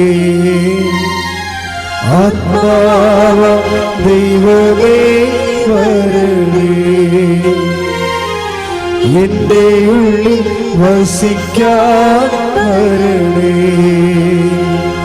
ദാഹിച്ചു നിന്നെ ഞാൻ തേടുന്നു, സ്വർഗം തുറന്നിറങ്ങി നീ വരണേ. ദാഹിച്ചു നിന്നെ ഞാൻ തേടുന്നു, സ്വർഗം തുറന്നിറങ്ങി നീ വരണേ. ആത്മാവ ദൈവമേ വരണേ, എന്റെ ഉള്ളിൽ വസിക്കാൻ വരണേ. പരിശുദ്ധ പരമദിവ്യകാരുണ്യത്തിന് ആരാധനയും സ്തുതിയും പുകഴ്ചയും ഉണ്ടായിരിക്കട്ടെ. നിങ്ങൾക്കറിയാവോ, ഇന്ന് എന്തുമാത്രം ആൾക്കാരാണ് മാതാവിന് സംസാരിക്കണം. അവിടെ പ്രാർത്ഥന തന്നെ സ്നേഹത്തിൻ്റെ സംസാരമാക്കി മാറ്റി. അപ്പോൾ അവിടെ ദൈവസ്നേഹം കൂടി ലവ് ലെവല് വർദ്ധിപ്പിച്ചു. ഇത് ഉടമ്പടി പെട്ടെന്ന് കത്താനുള്ളൊരു മാർഗ്ഗമാണിത്. എന്താണ്? നിങ്ങളുടെ ലവ് ലെവൽ വർദ്ധിപ്പിക്കണം. ലവ് ലെവൽ വർദ്ധിപ്പിക്കുമ്പോൾ ഒരു കുഴപ്പമുണ്ട്. എന്താ പ്രശ്നം? നിങ്ങളുടെ വെറുപ്പ്, വിദ്വേഷം, പക, ചതി, അഹങ്കാരം, മുൻകോപം, കലഹം, ഭിന്നത, അതെല്ലാം മാറ്റേണ്ടി വരും. പക്ഷെ അതെല്ലാം മാറ്റേണ്ടി വരുമെന്ന് പറയുമ്പോഴേ നിങ്ങൾക്കറിയാമല്ലോ, ക്രിസ്തുവിൻ്റെ വചനങ്ങൾ, ചില വചനങ്ങൾ അച്ഛൻ പറഞ്ഞിട്ടുണ്ട് ഭയങ്കര കഠിനമാണെന്ന്, അല്ലേ? ക്രിസ്തുവിൻ്റെ വചനങ്ങൾ കഠിനമാണ്. കഠിനമല്ല സംഭവം എന്ന് വെച്ച് കഴിഞ്ഞാൽ, ദൈവസ്നേഹം ഇല്ലാതെ ചില വചനങ്ങൾ ക്രാക്ക് ചെയ്യാൻ പറ്റത്തില്ല. കാര്യം ഇതിനകത്ത് ദൈവത്തെ കാണണ്ടേ. ഇപ്പം നിന്നോട് ചണ്ട കൂടി നിൻ്റെ ഉടുപ്പ് കരസ്ഥമാക്കാൻ ഉദ്യമിക്കുന്നവന് അവനിൽ പോലും അവനെന്താ കൊടുക്കേണ്ടത്? മേലെങ്കിൽ കൂടി കൊടുക്കാൻ. കാര്യം എന്താണ്? ഇവനെ ക്രിസ്തുവായിട്ടാണ് നമ്മൾ കാണേണ്ടത്. മനസ്സിലായി? ക്രിസ്തുവിൻ്റെ വേറെ എന്നെ വിശുദ്ധിയിൽ വളർത്താൻ, എന്നെ കൃപയിൽ ഉയർത്താൻ ക്രിസ്തു വേറെ ഒരു വേഷമായി എന്നെ പരിപാലിക്കുകയാണ്. ഇത് ഭയങ്കരമാണ്. ഇതുകൊണ്ടാണ് നീ ശത്രുവിനെ പോലും ഐഡൻറ്റിഫൈ ചെയ്യണമെന്ന് പറയണത്, അല്ലേ? അങ്ങനെ വചനമില്ലേ? ശത്രുവിനെ സ്നേഹത്തെക്കുറിച്ച് പറയുമ്പോൾ ശ്രദ്ധിക്കട്ടെ മക്കളെ, ശ്രദ്ധിക്കട്ടെ. ഹല്ലേലൂയ ഹല്ലേലൂയ ഹല്ലേലൂയ ഹല്ലേലൂയ ഹല്ലേലൂയ ഹല്ലേലൂയ. യേശുവേ നന്ദി. ഹല്ലേലൂയ ഹല്ലേലൂയ ഹല്ലേലൂയ ഹല്ലേലൂയ ഹല്ലേലൂയ ഹല്ലേലൂയ. ആരാധന ആരാധന യേശുവേ, ആരാധന ആരാധന ആരാധന യേശുവേ, ആരാധന. മത്തായി യോഹന്നാൻശ്ലീഹയുടെ സുവിശേഷം 5:43 എടുത്തേ. അയൽക്കാരനെ സ്നേഹിക്കുക, പറഞ്ഞേ. അയൽക്കാരനെ സ്നേഹിക്കുക, ശത്രുവിനെ ദ്വേഷിക്കുക, ശത്രുവിനെ ദ്വേഷിക്കുക എന്ന് പറഞ്ഞിട്ടുള്ളത് നിങ്ങൾ കേട്ടിട്ടുണ്ടല്ലോ. എന്നാൽ ഞാൻ നിങ്ങളോട് പറയുന്നു, ശത്രുക്കളെ സ്നേഹിക്കുവിൻ, നിങ്ങളെ പീഡിപ്പിക്കുന്നവർക്ക് വേണ്ടി പ്രാർത്ഥിക്കുവിൻ, അങ്ങനെ നിങ്ങൾ നിങ്ങളുടെ സ്വർഗസ്ഥനായ പിതാവിന്റെ മക്കളായി തീരും. ഇതൊരു ഭയങ്കര ഗോസ്പൽ മെക്കാനിസമാണ്. ദൈവത്തിന്റെ ലക്ഷ്യം എന്താണ്? നിങ്ങളെ സ്വർഗസ്ഥനായ പിതാവിൻ്റെ മക്കളാക്കുകയാണ്. അല്ലാതെ അവരോട് ക്ഷമിച്ചിട്ട് നാണം കെടുക്കുക എന്നുള്ളതിലാണ് നിങ്ങൾ പ്രാധാന്യം കൊടുക്കുന്നത്, ഇല്ലേ? നമ്മളെ തന്തയ്ക്ക് വിളിച്ച് എൻ്റെ അടുത്ത് പോയി നമ്മൾ പിന്നെ അങ്ങോട്ട് ക്ഷമിക്കാനല്ല പറഞ്ഞിരിക്കണത്. അപ്പോൾ നമ്മൾ ഓർക്കുന്നത് എന്ത് പരിപാടി, അവൻ പിന്നെയും നമ്മൾ കളിയാക്കത്തില്ലേ? അപ്പോൾ നമ്മളെ മാനുഷികതയാണ് നമ്മൾ അവിടെ അഡ്രസ്സ് ചെയ്യണത്. ക്രിസ്തു നമ്മളെ മാനുഷികത അല്ല അഡ്രസ്സ് ചെയ്യണത്.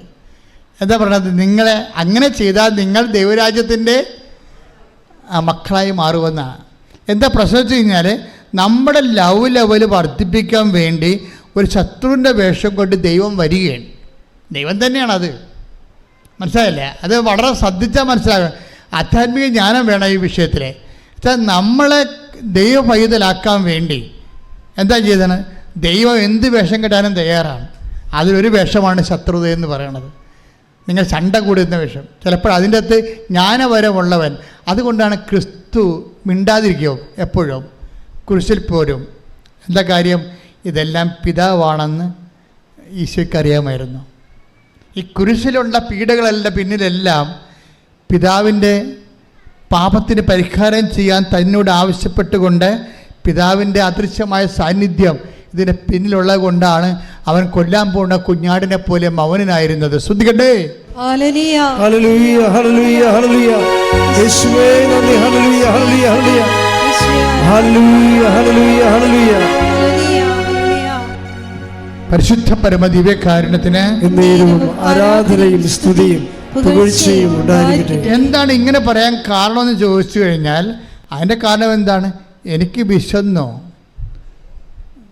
എനിക്ക് ദാഹിച്ചു, നിങ്ങളുടെയൊക്കെ കുടിക്കാൻ തന്നു. അപ്പോൾ അവരോട് ചോദിക്കും, അവർ ഈശോയോട് ചോദിക്കും, നിന്നെ എപ്പോഴാണ് വിശക്കുന്നതിനെ കണ്ടത്? എൻ്റെ ഏറ്റവും എളിയവനിൽ നീ കൊടുത്തപ്പോൾ എനിക്ക് തന്നെയാണ് ചെയ്തു തന്നത്. അപ്പോൾ ഈ ശത്രുവിനെ നമ്മൾ സ്നേഹിക്കുമ്പോൾ ഈ ശത്രുതയല്ല ഏറ്റവും കൂടുതൽ എന്നെ ഹർട്ട് ചെയ്യണത്. അപ്പോൾ അതിനെ അതിലംഘിച്ചുകൊണ്ട് ഞാൻ ദൈവസ്നേഹം കൊടുക്കുമ്പോഴേ ഞാൻ ദൈവപൈതലായിട്ട് ഗ്രേഡറ്റ് ചെയ്യുകയാണ്. എന്താ കാര്യം? നിത്യത കണ്ടുകൊണ്ടാണ് വചനങ്ങളെല്ലാം കഠിനമാക്കി വെച്ചിരിക്കുന്നത്. നിത്യതയുടെ ഒരു വാട്ടർ മാർക്ക് എല്ലാ വചനങ്ങളിലും ഉണ്ട്, പ്രത്യേകിച്ച് കടുപ്പമുള്ള വചനങ്ങളിൽ. വെളിപാട് 22:11. അനീതി ചെയ്തിരുന്നവൻ പറഞ്ഞേ. അനീതി ചെയ്തിരുന്നവൻ ഇനിയും അനീതി ചെയ്തു കൊള്ളട്ടെ. കൈയടിച്ച് ചെയ്തു കൊള്ളട്ടെ. എങ്ങനെയുണ്ട് പരിപാടി? കേട്ടോ കേട്ടോ കേട്ടോ. ബൈബിള് തീരാൻ പോവുകയാണ്. ലാസ്റ്റ് വാക്കുകളാണ്. എന്താണ്? അനീതി ചെയ്തിരുന്നവൻ ഇനിയും അനീതി ചെയ്തു കൊള്ളട്ടെ. പാപക്കറ പുരണ്ടവൻ ഇനിയും അങ്ങനെ തന്നെ കഴിഞ്ഞുകൊള്ളട്ടെ. നീതിമാൻ ഇനിയും നീതി പ്രവർത്തിക്കട്ടെ. വിശുദ്ധൻ ഇനിയും വിശുദ്ധീകരിക്കപ്പെടട്ടെ. ലാസ്റ്റ് സമയത്തിന്റെ അവസാനം ആരെയും മാനസാന്തരയ്ക്ക് വിളിക്കാത്ത ലോകത്തിലെ ഒരേ ഒരു പുസ്തകമാണ് ബൈബിൾ. എന്താ കാര്യം വെച്ച് കഴിഞ്ഞാൽ, കുറേ പേര് ബ്രാൻഡഡ് ആയിരിക്കുകയാണ്. അവൻ മാനസാന്തരപ്പെടാൻ ദൈവം ആഗ്രഹിക്കുന്നില്ല. കാര്യം അതൊരു വരപ്രസാദമാണ്.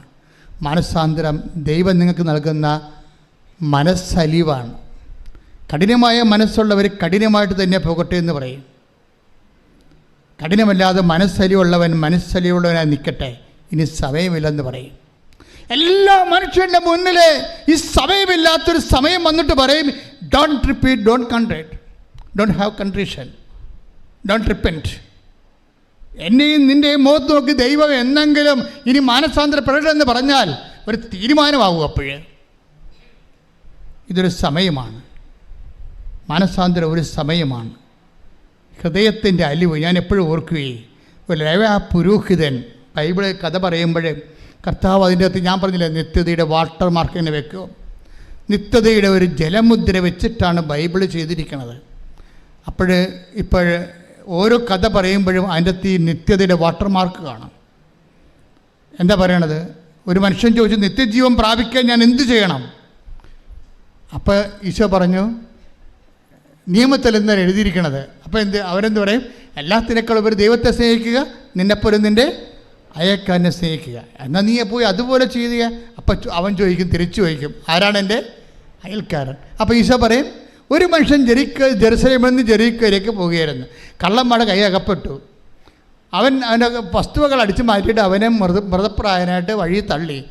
ആ വഴിക്കൊരു ലെവയം പോയി, ആ വഴിക്കൊരു പുരോഹിതൻ പോയി. രണ്ട് കക്ഷികളും അൾത്താരയുമായിട്ട് ബന്ധപ്പെട്ട പാർട്ടിയാണ്. ലേവായനായാലും ശരി, അവരിൽ നിന്നാണ് പുരോഹിതനുണ്ടാകുന്നത്. അപ്പോൾ ഈ കർത്താവിനോട് അടുത്ത ശുശ്രൂഷ ചെയ്യുന്ന രണ്ട് കക്ഷികളെ ഈശോ കഥയിൽ കൊണ്ടുവരികയാണ്. എന്നിട്ട് കർത്താവുമായിട്ട് ഒരു അടുപ്പമില്ലാത്ത ഒരു സമറിയാക്കാരനെ കൊണ്ടുവരും. വ്യത്യാസം എന്താണെന്ന് ചോദിച്ചു കഴിഞ്ഞാൽ, ഈ രണ്ട് കക്ഷികളും എണ്ണയുമായിട്ട് കൈകാര്യം ചെയ്യുന്ന ആൾക്കാരാണ്. പുരോഹിതൻ എണ്ണയുമായിട്ട് കൈകാര്യം ചെയ്യുന്ന സദോക്ക് പുരോഹിതനാണ് സോളമനെ എണ്ണ ഒഴിച്ച് വാഴിച്ച ആളാണ്. പുരോഹിതന് എണ്ണ കൈകാര്യം ചെയ്യേണ്ട ആളാണ്. ലെവയ പുരോഹിതനും അൾത്താറ എണ്ണ കൈകാര്യം ചെയ്യുന്ന ആളാണ്. പക്ഷേ ഈ രണ്ട് കക്ഷികളുടെ എണ്ണയില്ല. ഇനി ദൈവവുമായിട്ട് ബന്ധമില്ലാത്തൊരു മനുഷ്യന് എണ്ണയും കൊണ്ട് വരുന്നുണ്ട്. അവൻ്റെ പേരെന്താണ്? സമറിയക്കാരൻ. അവനിവനെ കണ്ടു, അടുത്ത് ചെന്നു എന്ന് ബൈബിൾ എന്നിട്ട് പറയും, അവൻ്റെ മനസ്സലിഞ്ഞു വന്നു. ശ്രദ്ധിക്കട്ടെ.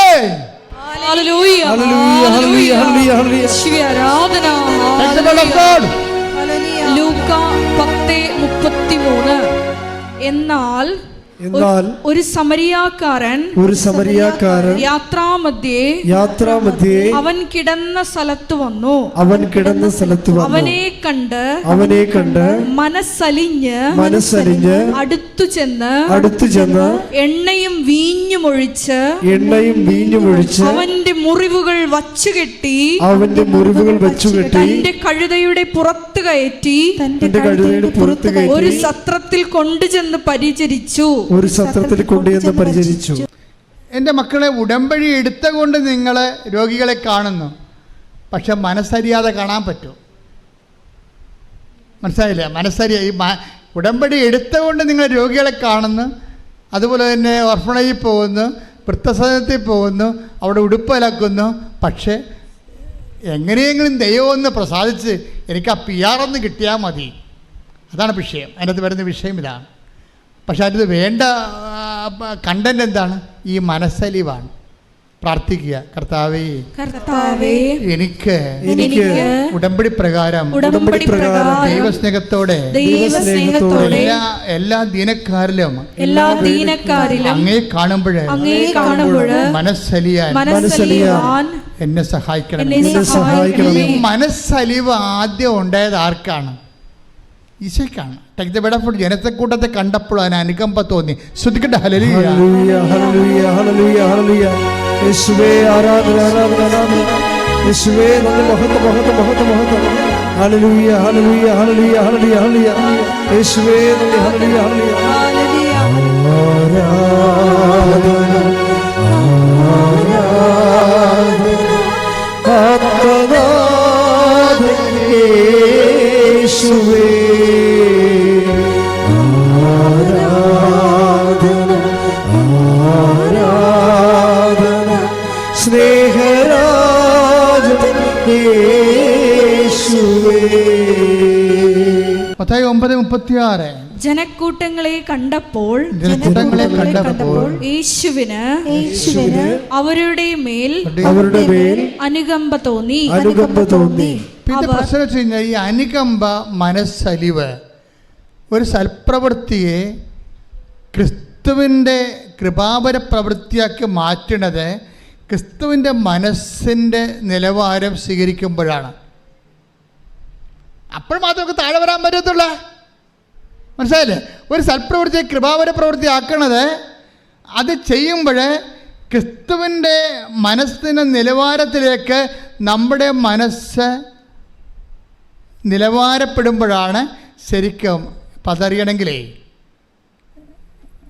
എന്ത് ചെയ്താലും ഇപ്പം ഞാൻ നിങ്ങളെ പത്രവും കൊടുത്ത് വിടും, ഭയങ്കര ഓരോരുത്തർ പറയും, അതായത് ലോകം മുഴുവൻ സുവിശേഷം ക്രിസ്തുവിനെ കൈമാറുന്ന സഭയിലെ ഏറ്റവും വലിയ ഒരു സംരംഭമാണിത്. ഇത് വെറുതെ കിട്ടിയൊന്നുമല്ല, 4 വയസ്സ് മുതൽ ഈ കക്ഷിയുടെ പുറകെ നടന്ന് കിട്ടിയതാ. എങ്ങനെയാണ് ദൈവമേ സുവിശേഷ വേല ചെയ്യേണ്ടത്, അതിന് പട്ടക്കാരനായ പറ്റുമെന്ന് എനിക്കൊരു ബോധം ഉണ്ടായിരുന്നു 10ാം ക്ലാസ്സിലേക്ക് പഠിക്കുമ്പോഴൊക്കെ. അതിനുശേഷം പട്ടക്കാരനായതിനു ശേഷവും പിന്നെയും ബാക്കി കർത്താവെ സുവിശേഷ വേലയെക്കുറിച്ച് പിന്നെയും എനിക്ക് ഇതല്ല, ഈ ശങ്കരാചാര്യ പറഞ്ഞ പോലെ നേതി ഇതല്ല ഇതിൻ്റെ അപ്പുറത്തുണ്ടെന്ന്. അങ്ങനെ അപ്പുറത്തുള്ളതിനെ അന്വേഷിച്ചപ്പോഴാണ് കർത്താവ് നമ്മളെ ഉടമ്പടി വരെ എത്തിയത്. നിങ്ങളിന്ന് എന്തുമാത്രം പ്രേക്ഷിതരാണ് ഉള്ളത്. പക്ഷേ പ്രേക്ഷിതരെ അറിയേണ്ട ഒരു കാര്യമുണ്ട്. ഒരു പത്രം കൊണ്ടൊരു മനുഷ്യൻ്റെ മുമ്പിലേക്ക്, ഒരു ഓട്ടോറിക്ഷക്കാരൻ്റെ മുമ്പിലേക്ക്, അല്ലെങ്കിൽ ഒരു ഓഫീസിലേക്ക് ചെല്ലുമ്പോൾ അവിടെ നിങ്ങളെ തന്തയ്ക്ക് വിളിക്കുമെന്ന് ആദ്യമേ നിങ്ങൾ കരുതണം. കാര്യം അവർക്ക് അവിടെ നിന്ന് തന്തയ്ക്ക് വിളിക്കാതിരിക്കുന്നത് ആരായിരിക്കും? അവരായിരിക്കല്ല, ക്രിസ്തു തന്നെയായിരിക്കും. പോരെ, പണിയായം. കാര്യം വചനം അങ്ങനെയല്ല പോണത്. നിങ്ങളെ ഉപദ്രവിക്കുന്നവരിൽ ആരെ കാണുമെന്നാണ് പറയണത്?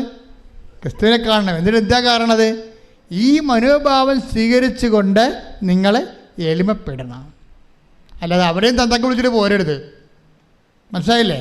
അതുകൊണ്ടാണ് യേശുക്രിസ്തുവിന്റെ മനോഭാവം. Take the word of God. ഫിലിപ്പിയർ 2:6. ശ്രുതികട്ടെ. ഹല്ലേലൂയ ഹല്ലേലൂയ ഹല്ലേലൂയ ഹല്ലേലൂയ. യേശുവേ ആരാധന ആരാധന ആരാധന. യേശുവേ നന്ദി. ഹല്ലേലൂയ. ഫിലിപ്പി 2:5 മുതലുള്ള തിരുവചനങ്ങൾ. യേശുക്രിസ്തുവിനുണ്ടായിരുന്ന ഈ മനോഭാവം, യേശുക്രിസ്തുവിനുണ്ടായിരുന്ന ഈ മനോഭാവം നിങ്ങളിലും ഉണ്ടാകട്ടെ. ദൈവത്തിന്റെ രൂപത്തിലായിരുന്നെങ്കിലും അവൻ ദൈവവുമായുള്ള സമാനത നിലനിർത്തേണ്ട ഒരു കാര്യമായി പരിഗണിച്ചില്ല. തന്നെ തന്നെ ശൂന്യനാക്കിക്കൊണ്ട് ദാസന്റെ രൂപം സ്വീകരിച്ച് മനുഷ്യരുടെ സാദൃശ്യത്തിൽ ആയിത്തീർന്ന് ആകൃതിയിൽ മനുഷ്യനെ പോലെ കാണപ്പെട്ടു. ഈ ആകൃതിയും മനുഷ്യനെ പോലെ ആയി കാണപ്പെട്ടു എന്നുള്ള മനുഷ്യാവതാരം തുടരുകയാണ്. എന്താ കാര്യം? പല മനുഷ്യന്മാരും നമ്മളോട് ക്രിസ്തുവിൽ വളരൂ എന്ന് പറഞ്ഞുകൊണ്ട് നമ്മളെ പീഡിപ്പിക്കുകയും ഞെരിക്കുകയും ചെയ്യും. അപ്പോൾ എന്ത് ചെയ്യണമെന്നാണ് പറയണത്? ബുദ്ധിയും ബോധമുള്ളവൻ ആഹ്ലാദിച്ചുല്ലസിക്കുവൻ. എന്താ കാര്യം? സ്വർഗ്ഗത്തിൽ നിങ്ങൾക്കുള്ള പ്രതിഫലം വലുതായിരിക്കും. ശ്രദ്ധിക്കട്ടെ. ഹല്ലേലൂയ. Take the word of God. ഹല്ലേലൂയ ഹല്ലേലൂയ ഹല്ലേലൂയ ഹല്ലേലൂയ. യേശുവേ നന്ദി. ഹല്ലേലൂയ. ഇത്ര നല്ല ദൈവത്തോട് ഞാൻ എന്തു ചെയ്തു? കൈയടിച്ചോണ്ട് സന്തോഷത്തോടെ എന്റെ കൊച്ചു ജീവിതത്തെ നിന്റെ മുമ്പിൽ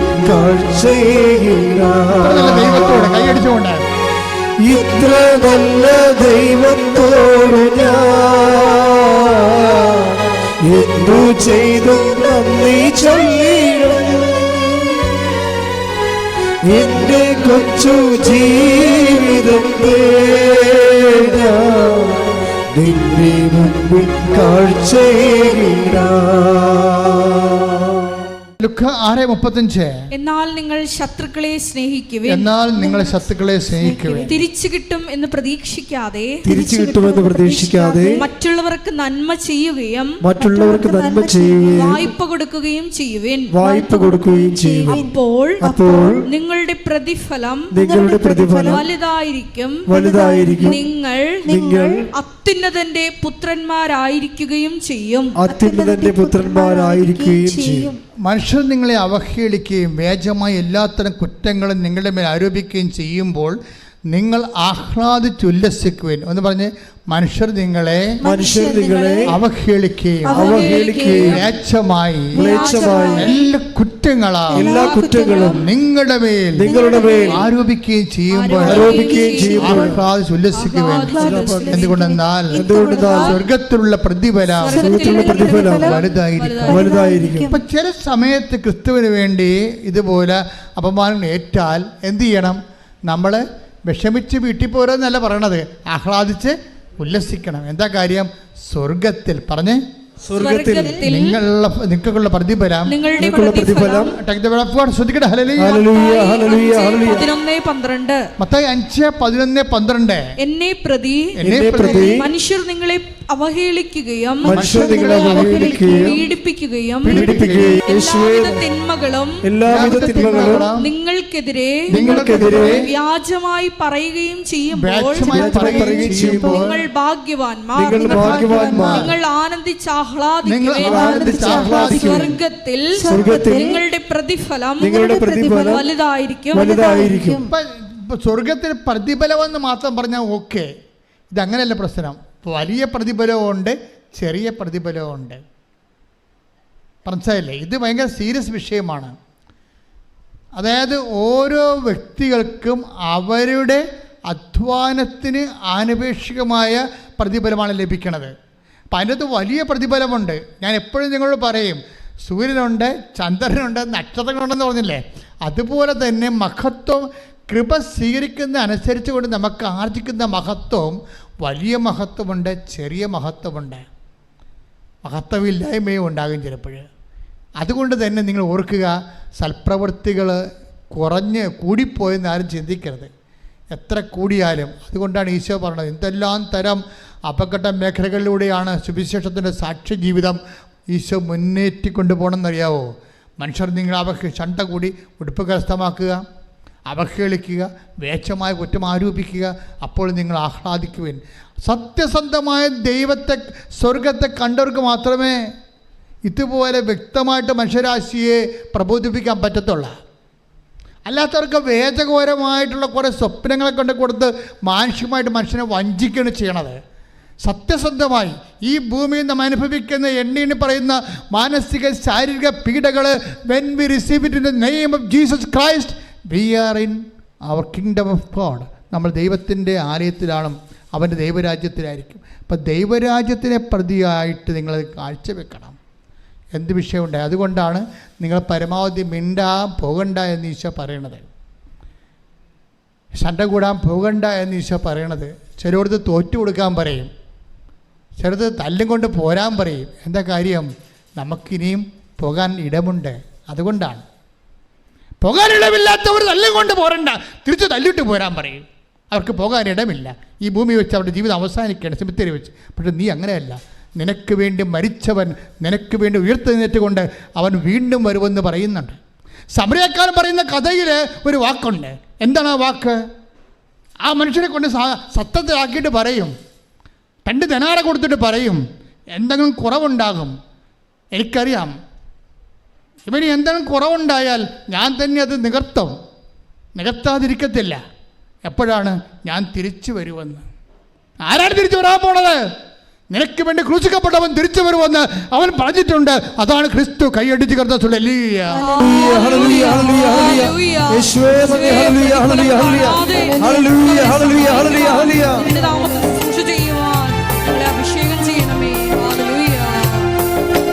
പാടി വാഴ്ത്തുന്നെല്ലാരും പ്രിയനേ, സ്നേഹം ഓർക്കുന്നെല്ലാരും.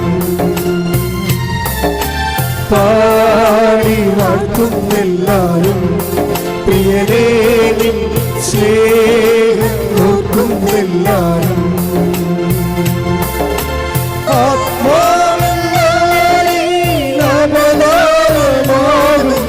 നവകിന്നരം തൂക്കി ഞങ്ങൾ പാടും, ലോകമാകും ബാബിലോണിൽ മിഴിനീരി പുഴയോരം തങ്ങി സ്തുതി പാടിടും.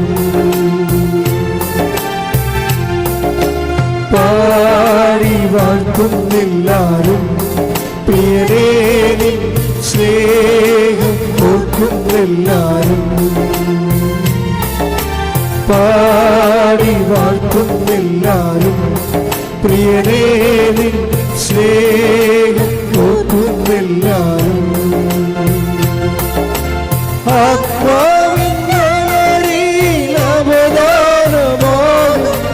നവകിന്നരം തൂക്കി ഞങ്ങൾ പാടും ലോകമാകും ബാബിലോണിൻ മിഴിനീരിൻ പുഴയോരം തങ്ങി സ്തുതി പാടിടും പാടി വാഴ്ത്തുന്നെല്ലാരും പ്രിയനേ നിൻ സ്നേഹം ഓർക്കുന്നെല്ലാരും പാടി വാഴ്ത്തുന്നെല്ലാരും പ്രിയനേ നിൻ സ്നേഹം ഓർക്കുന്നെല്ലാരും. ലൂക്ക 10:35. അടുത്ത ദിവസം അവൻ സത്രം സൂക്ഷിപ്പുകാരന്റെ കയ്യിൽ 2 ദനാറ കൊടുത്തിട്ട് പറഞ്ഞു, ഇവന്റെ കാര്യം നോക്കിക്കൊള്ളണം. കൂടുതലായി എന്തെങ്കിലും ചെലവാകുന്നെങ്കിൽ ഞാൻ തിരിച്ചു വരുമ്പോൾ തന്നുകൊള്ളാം. ഹല്ലേലൂയ, ആരാധന, ഹല്ലേലൂയ. പാടി വാഴ്ത്തുന്നെല്ലാരും പ്രിയനേ നിൻ സ്നേഹം ഓർക്കുന്നെല്ലാരും എല്ലാവരും പാടി വാഴ്ത്തുന്നെല്ലാരും പ്രിയനേ നിൻ സ്നേഹം ഓർക്കുന്നെല്ലാരും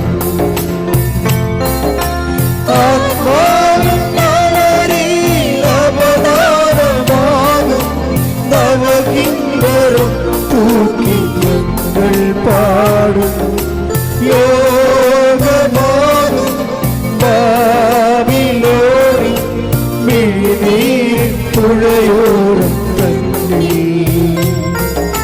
സ്തുതി പാടിടും പാടി വാഴ്ത്തുന്നെല്ലാരും പ്രിയനേ നിൻ സ്നേഹം ഓർക്കുന്നെല്ലാരും. പരിശുദ്ധ പരമദിവ്യകാരുണ്യത്തിന് ആരാധനയും സ്തുതിയും പുകഴ്ചയും ഉണ്ടായിരിക്കട്ടെ. ഈ സമരിയക്കാരൻ ആരാണെന്ന് ചോദിച്ചാൽ നമുക്കറിയാം. പരിശുദ്ധാത്മാവിലാണ് സുവിശേഷം വായിക്കുന്നുണ്ടെങ്കിൽ ആത്മാവ് അവനോട് പറയും, ഇത് നിനക്ക് വേണ്ടി ക്രൂശിക്കപ്പെട്ടവനാണ്. ഇവൻ്റെ കയ്യിരിക്കുന്ന വെള്ളവും ഇവൻ്റെ കയ്യിരിക്കുന്ന വീഞ്ഞും എണ്ണയുമാണ് നിന്നെ ആത്മാവിനെ പൂരിതമാക്കിയിരിക്കുന്ന ദൈവത്തിൻ്റെ കൃപ. ഇവനെന്താ പറയണത്? ആ സത്യസൂക്ഷിപ്പുകാരനോട് പറയുന്ന വാക്കുണ്ട്. എന്താ പറയണത്? എന്തെങ്കിലും കൂടി ചിലവാകണമെങ്കിൽ അതാരോട് പറയണതാ? ആരെല്ലാം കർത്താവിന് വേണ്ടി വേല ചെയ്യുന്നുവോ അവനോടെല്ലാം ദൈവം പറഞ്ഞ വാക്കാണ്. നിന്റെ സഹോദരന് വേണ്ടി, അമ്മയ്ക്ക് വേണ്ടി, അപ്പന് വേണ്ടി, അയൽവാസിക്ക് വേണ്ടി, നിന്റെ ശത്രുവിന് വേണ്ടി പോലും എന്തെങ്കിലും കൂടി നിന്റെ കയ്യിൽ ചിലവാകണമെങ്കിൽ എൻ്റെ ദൈവവേദനെ അത് സൗജന്യമല്ല. I will repay it. ഞാനത് തിരിച്ചു തരും. എപ്പോഴാണ്? ഞാൻ വരുമ്പോൾ വരണവരെ നീ കാത്തിരിക്കണം. കൈയടിച്ച് കർത്താവ്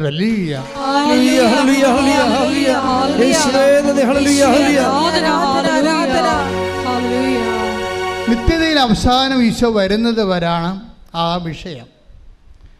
നമ്മളെല്ലാം ഈ സൽപ്രവൃത്തികളും കൃപാപര പ്രവൃത്തികളും ചെയ്യണത് എന്തുകൊണ്ടാണ്? അവൻ മഹത്വരാജനായി വീണ്ടും വരുമ്പോൾ അവൻ്റെ കൂടെ അവൻ്റെ സൂര്യശോഭയിലേക്ക് പ്രവേശിച്ചുകൊണ്ട് മഹത്വത്തിൻ്റെ സ്വർഗീയ വിരുന്നിലെ സ്വർഗീയ ജെറുസലേമിലെ മണവാളിൻ്റെ കൂടെ സഭയാകുന്ന മണവാട്ടി നിത്യമായ ബാങ്കറ്റ് ആൻഡ് ഫീസ്റ്റിൻ്റെ സെലിബ്രേഷൻസിന് വേണ്ടി നമ്മൾ നമ്മുടെ ജീവിതത്തെ ഒരുക്കിയാണ്. കൈയിടിച്ച് കർത്താവ്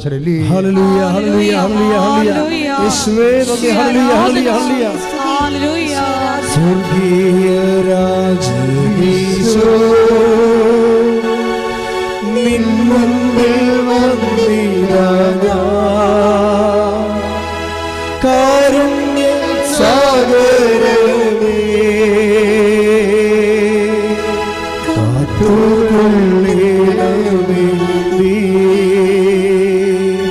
കാരുണ്യ സാഗരമേ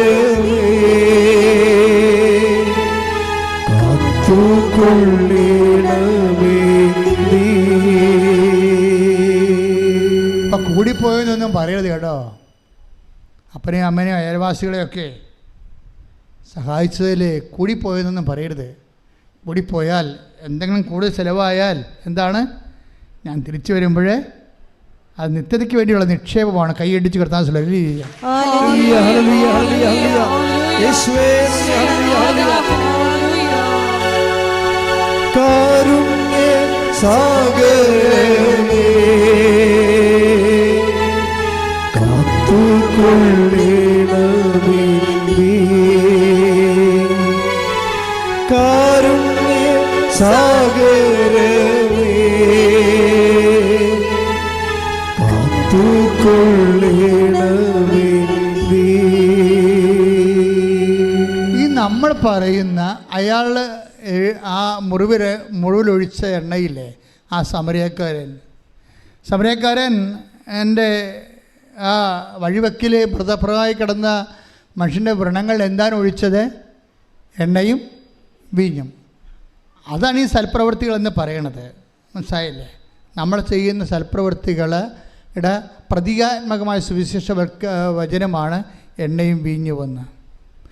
ചില സമയത്ത് നമ്മൾ അതുകൊണ്ടാണ് ഈശോ പറയണത്, ചില ഒരു ഭയങ്കര ബുദ്ധിമാന്മാരായിരിക്കും പക്ഷെ വിവരം ഉണ്ടാകത്തില്ലെന്ന്. ഭയങ്കര ബുദ്ധിമാന്മാരായിരിക്കും മനുഷ്യന്മാരുടെ കൂട്ടത്തിലേ. സാധാരണ മനുഷ്യരുമുണ്ട്, കുറച്ച് ബുദ്ധി കൂടിയ ആൾക്കാരുണ്ടല്ലോ. അപ്പം അവരെല്ലാം ചെയ്യണത് നമ്മളെന്ത് കൊടുക്കുന്നു, നമുക്കെന്ത് കിട്ടുന്നു, അതിനൊരു അംശം അങ്ങോട്ട് കൊടുക്കുന്നു. നമ്മളൊരു ദൈവമായിട്ടൊരു ബിസിനസ്സിലാണ് നമ്മൾ ചെയ്യണത്. കാരണം നമ്മൾ പറയും അനിയത്തിയുണ്ട്, ചേട്ടത്തിയുണ്ട്, ചേട്ടനുണ്ട്, അവരൊക്കെ ഈ അമ്മ പറ്റത്തില്ലേ, പിന്നെ എനിക്ക് മാത്രം എൻ്റെ ബെഡ്ക്ക് എന്ത് മാത്രം അമ്മ വന്ന് അത് കണക്ക് പറയില്ലേ. മിണ്ടാണ്ടിരിക്കാനാണ് എപ്പോഴും നല്ലത് കേട്ടോ. അപ്പോൾ ഉള്ളത് ചെയ്തത് പോലും ഇല്ലാണ്ടാവും. നമ്മളുടനെ പറയത്തില്ലേ, ആശുപത്രി പോയി നിൽക്കുമ്പോൾ, അമ്മയുടെ കൂടെ ആശുപത്രി പോയി നിൽക്കുമ്പോൾ പറയത്തില്ലേ, ഞാൻ മാത്രമുള്ള അനിയത്തിയുണ്ട്, അവൾ വന്ന് നിൽക്കണില്ല, അവൾ ടീച്ചറാണ്, മൂർത്തി ചേട്ടത്തിയുണ്ട്, അവിടെ കാനഡയിൽ പോയിരിക്കുകയാണ്, അവളിങ്ങനെ വരത്തിരിക്കുക, പിടിക്കത്ത് പോയില്ല, ഞാൻ മാത്രമാണ് എൻ്റെ പള്ളിക്കാണെല്ലാം കിടക്കണമെന്ന്. എൻ്റെ മക്കളെ, നിങ്ങൾ നിത്യതയിൽ നിനക്ക് ഓഹരി കിട്ടാൻ വേണ്ടി കർത്താവ് നിന്നെ പ്രത്യേകം തിരഞ്ഞെടുത്തിട്ട് നിനക്ക് ഈ വിഷയം ഏൽപ്പിച്ചേക്കുന്ന ആരാണ്? ക്രിസ്തുവാണെന്ന് കരുതാത്തോളം കാലം നിനക്കൊരിക്കലും കൃപയായി ജീവിക്കാൻ പറ്റത്തില്ല. അവരെ ഒരിക്കലും കമ്പയർ ചെയ്യരുത് ഒരു വിഷയത്തിന്. ഇവിടെ എന്താ പ്രശ്നം? ചിലർക്ക് എണ്ണ ഉണ്ട്, ചിലർക്ക് എണ്ണയില്ല, അത്രേ ഉള്ളൂ. ഒരപ്പൻ്റെ അമ്മയുടെ മക്കളായിരിക്കാം. ചിലർക്ക് എണ്ണ കയ്യിലുണ്ടാകാം, ചിലർക്ക് കയ്യിൽ എണ്ണ ഉണ്ടാകത്തില്ല. അതാണ് പ്രശ്നം. അവരെ കുറ്റം പറഞ്ഞ എന്താ കാര്യം? അവരെണ്ണ വാങ്ങാൻ പോയിരിക്കുകയല്ലേ, അപ്പം മണവാളം വരും. പരിപാടി തീർന്നില്ലേ? വായിച്ച് 25:4 മത്തായി സുവിശേഷം. ശ്രദ്ധിക്കട്ടെ. ഹല്ലേലൂയ, ഹല്ലേലൂയ, ഹല്ലേലൂയ, ഹല്ലേലൂയ. 25:4 മത്തായിയുടെ സുവിശേഷം. ഹല്ലേലൂയ, ഹല്ലേലൂയ. മത്തായി 25:4 വിവേകമതികളാകട്ടെ വിളക്കുകളോടൊപ്പം പാത്രങ്ങളിൽ എണ്ണയും എടുത്തിരുന്നു. ഇപ്പൊ വിളക്ക് മാത്രം എടുത്തിട്ട് കാര്യമില്ല. ചില ആൾക്കാർ വചനം മാത്രമുണ്ട്, വിളക്കുണ്ട്, എണ്ണയില്ല. അതാണ് പ്രശ്നം. വിളക്ക് ഈ 10 കന്യകമാരുടെ കയ്യിലും വിളക്കുണ്ടേ. എല്ലാവരും ഈ വിശ്വാസത്തിൽ വിളക്കിൽ തന്നെ വിശ്വസിക്കണത്. പക്ഷേ ഈ സംഭവം കത്തത്തില്ല. വചനം കത്തിക്കണമെങ്കിൽ എന്ത് വേണം? എണ്ണ വേണം. അതിനെന്ത് വേണം? മനസ്സലിവ് വേണം. മറ്റാൾ എണ്ണ പെരട്ടിയതിന് മുമ്പ് ഒരു സംഭവം ഉണ്ടായി. അയാൾക്ക് സമരക്കാർ എണ്ണ പെട്ടുമ്പോൾ എന്താ സംഭവിച്ചത്? മനസ്സലിഞ്ഞ്. അല്ല, ജോസഫ് മതിയിടല്ല എണ്ണ പെരട്ടിയത്. നിങ്ങൾ പല ആൾക്കാർ എണ്ണ പെട്ടണ ഉടമ്പടി എടുത്തതുകൊണ്ടാണ് സൽപ്രവൃത്തി കാണിക്കണത്. അതല്ല, മനസ്സലിയണം. ആരെ പ്രതി? ക്രിസ്തുവിനെ പ്രതി മനസ്സലിയുമ്പോൾ ആണ് അത് ക്രിസ്തുവിൻ്റെ കൃപാവര പ്രവൃത്തിയായിട്ട് മാറണത്. അല്ലെങ്കിൽ അത് ഉടമ്പടി പ്രവൃത്തിയായിട്ട് കേവലമായിട്ട് മാറുകയും ഫ്രൂട്ട്ഫുള്ളാ അല്ലാതെ വരിക സാധ്യതയുണ്ട്. ഇപ്പോൾ ഇവിടെ എന്താ പ്രശ്നം? 10 കന്യകമാരുണ്ടായിരുന്നു. അതിൽ ചില 5 പേര് പാത്രങ്ങളിൽ എണ്ണ എടുത്ത് വേറെ എക്സ്ട്രാ ആയിട്ട് എടുത്തു. ചെറിയ വിളക്ക് മാത്രം കൊണ്ടുവന്നു.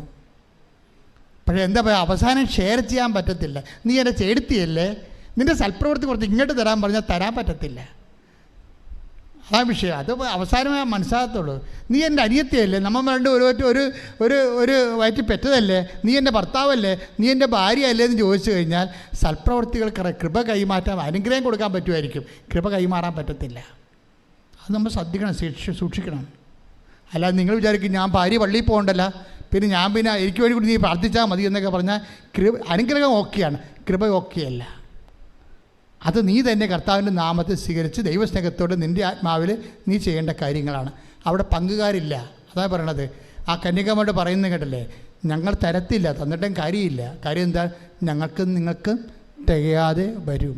പക്ഷേ കൃപയ്ക്കൊരു പ്രശ്നമുള്ളതെന്ന് വെച്ച് കഴിഞ്ഞാൽ അത് തികയാതെ വരാനുള്ള സാധ്യതയുണ്ട് എന്നാണ്. അതുകൊണ്ടാണ് അത് കൈമാറ്റം ചെയ്യാൻ പറ്റാത്തത്.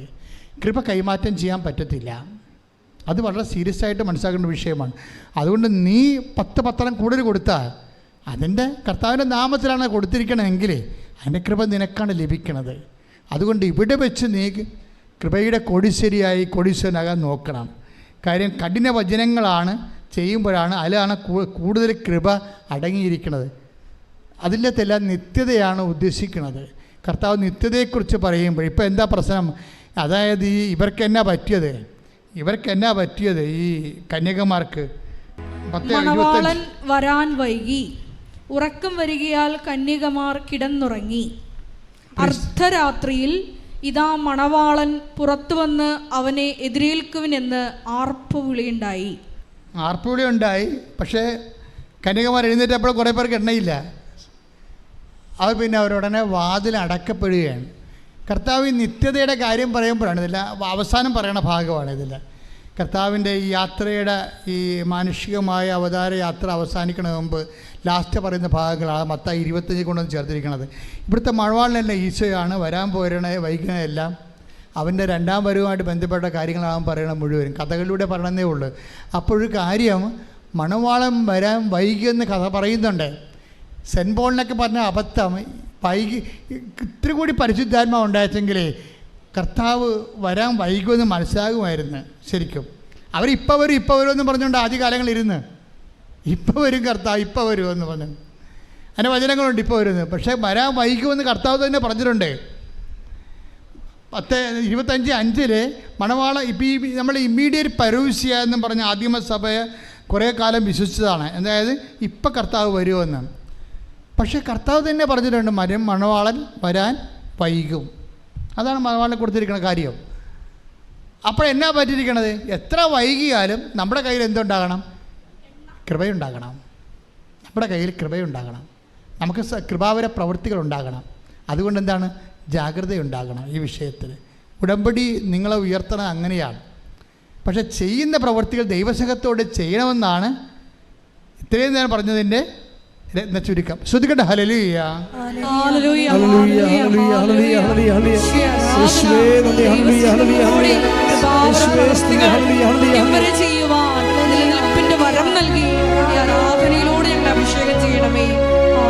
എല്ലാവരും എഴുന്നേൽക്കുക.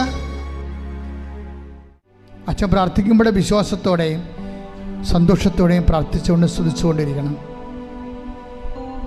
ഈ സമയം ഒരു വല്ലാത്ത സമയമാണ്. കർത്താവിൻ്റെ കൃപ അനേകം മക്കളിലേക്ക്, എല്ലാ രാജ്യങ്ങളിലേക്കും കർത്താവ് തന്നെ വിളിച്ചപേക്ഷിക്കുന്നവരെ സഹായിക്കുന്ന കൃപയാണ്.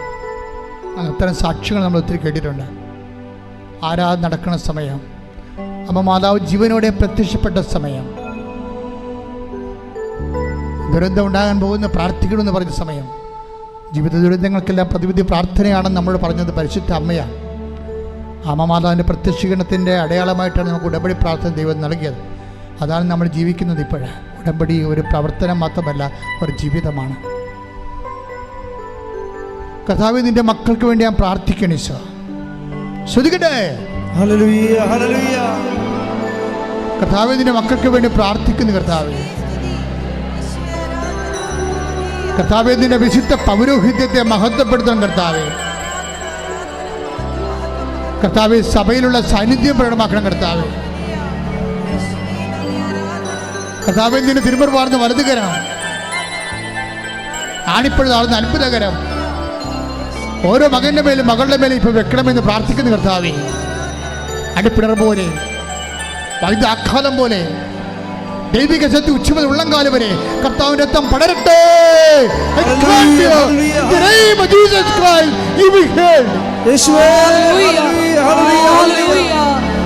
രോഗികളായ എല്ലാ മക്കളെയും തിരുത്താൽ കഴുകി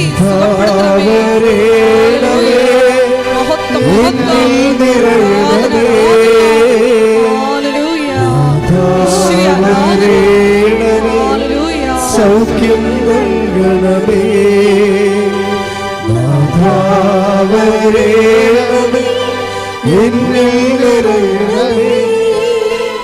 നാഥാ വരേണമേ, സൗഖ്യം നൽകണമേ. എൻ്റെ പ്രിയപ്പെട്ടവരെ, ഒരു മകനെപ്പോലും മകളെപ്പോലും തന്നെ വിളിച്ചപേക്ഷിക്കുന്ന, നാമം വിളിച്ചപേക്ഷിക്കുന്ന ഒരു മകനെപ്പോലും കർത്താവ് ഒഴിവാക്കത്തില്ല. നിങ്ങൾ ധൈര്യമായിട്ട് രോഗമുള്ളിടത്ത് കൈകൾ വെച്ചുകൊണ്ട് പ്രാർത്ഥിക്കട്ടെ. സ്തുതിക്കട്ടെ, സ്തുതിക്കട്ടെ, സ്തുതിക്കട്ടെ. കർത്താവിൻ്റെ ഉന്നതമായ നാമത്തില്, സഭയുടെ അധികാരത്തില്, കുരിശിൻ്റെ അടയാളത്തില്, ദൈവത്തിൻ്റെ ശക്തിയാൽ, ഈ അൾത്താറയിൽ നടന്ന 10,000-കണക്കിന് ആരാധന ശക്തിയാൽ മാരക രോഗങ്ങൾ, തീരാവേദികൾ, ജീവിത ദുരിതങ്ങൾ എൻ്റെ കർത്താവിൻ്റെ ഉന്നതമായ നാമത്തിൽ മാറിപ്പോകട്ടെ. കർത്താവേ, നിന്റെ ശക്തി ഒഴുക്കണമേ. കർത്താവേ, നിന്റെ രക്തം ഒഴുക്കണമേ. കർത്താവേ, കണ്ണീരോടെ പ്രാർത്ഥിക്കുന്ന കർത്താവേ, എല്ലാ പേശികളിലും, കൊശങ്ങളിലും, അസ്ഥികളിലും, സന്ധികളിലും വാതരോഗങ്ങൾ, പിസ്തുല രോഗങ്ങൾ, പിസ്വ രോഗങ്ങൾ, ഹൃദയരോഗങ്ങൾ, കരരോഗങ്ങൾ, കിഡ്നി രോഗങ്ങൾ, തൈറോയ്ഡ് രോഗങ്ങൾ, ബ്രെയിൻ്റെ അസുഖങ്ങൾ, യേശു ക്രിസ്തുവിൻ്റെ നാമത്തിൽ മാരകരോഗങ്ങൾ, ത്വക്ക് രോഗങ്ങൾ യേശുവിന്റെ നാമത്തിൽ, യേശുവിന്റെ നാമത്തിൽ മാറിപ്പോകട്ടെ. ശ്രുതിക്കട്ടെ. ഹല്ലേലൂയ, ഹല്ലേലൂയ, ഹല്ലേലൂയ. യേശുവേ നന്ദി. ഹല്ലേലൂയ, ഹല്ലേലൂയ, ഹല്ലേലൂയ, ഹല്ലേലൂയ. ആരാധന, ആരാധന. എന്നിൽ നിറയണമേ. നാഥാ വരേണമേ, സൗഖ്യം നൽകണമേ. നാഥാ വരേണമേ, എന്നിൽ നിറയണമേ. നാഥാ വരേണമേ, സൗഖ്യം നൽകണമേ. പരിശുദ്ധ പരമദിവ്യകാരുണ്യത്തിന് ആരാധനയും സ്തുതിയും സ്വർഗ്ഗത്തിലെ പരിശുദ്ധ പരമദിവ്യകാരുണ്യത്തിന് എന്നേരവും ആരാധനയും സ്തുതിയും പുകഴ്ചയും ഉണ്ടായിരിക്കട്ടെ. പരമദിവ്യകാരുണ്യത്തിന് എന്നേരവും ആരാധനയും സ്തുതിയും പുകഴ്ചയും ഉണ്ടായിരിക്കട്ടെ. അടിപ്പിണറിൻ്റെ സൗഖ്യത്തിൻ്റെ സമയമാണിത്. ദൈവികമായ കൃപ നമ്മളിലെ ഓളം മുട്ടുന്ന സമയമാണിത്. കർത്താവ് ഒരു മനുഷ്യനെ പോലും കണ്ണീരോടെ വരും കൈയോടെ പറഞ്ഞു വിടത്തില്ല. അവർ കണ്ണുനീരോടെയാണ് വരുന്നത്. ഞാൻ അവരെ ആശ്വസിപ്പിച്ച് പറഞ്ഞേക്കുമെന്ന് പറഞ്ഞത് ദൈവത്തിൻ്റെ വചനമാണെങ്കിൽ ആകാശം മാറിയാലും ഭൂമി മാറിയാലും മാറാത്ത വചനം ഇപ്പോൾ നിന്നെ ആശ്വസിപ്പിക്കുന്ന സമയമാണ്. ശ്രുതിക്കട്ടെ. ഹല്ലേലൂയ, ഹല്ലേലൂയ, ഹല്ലേലൂയ.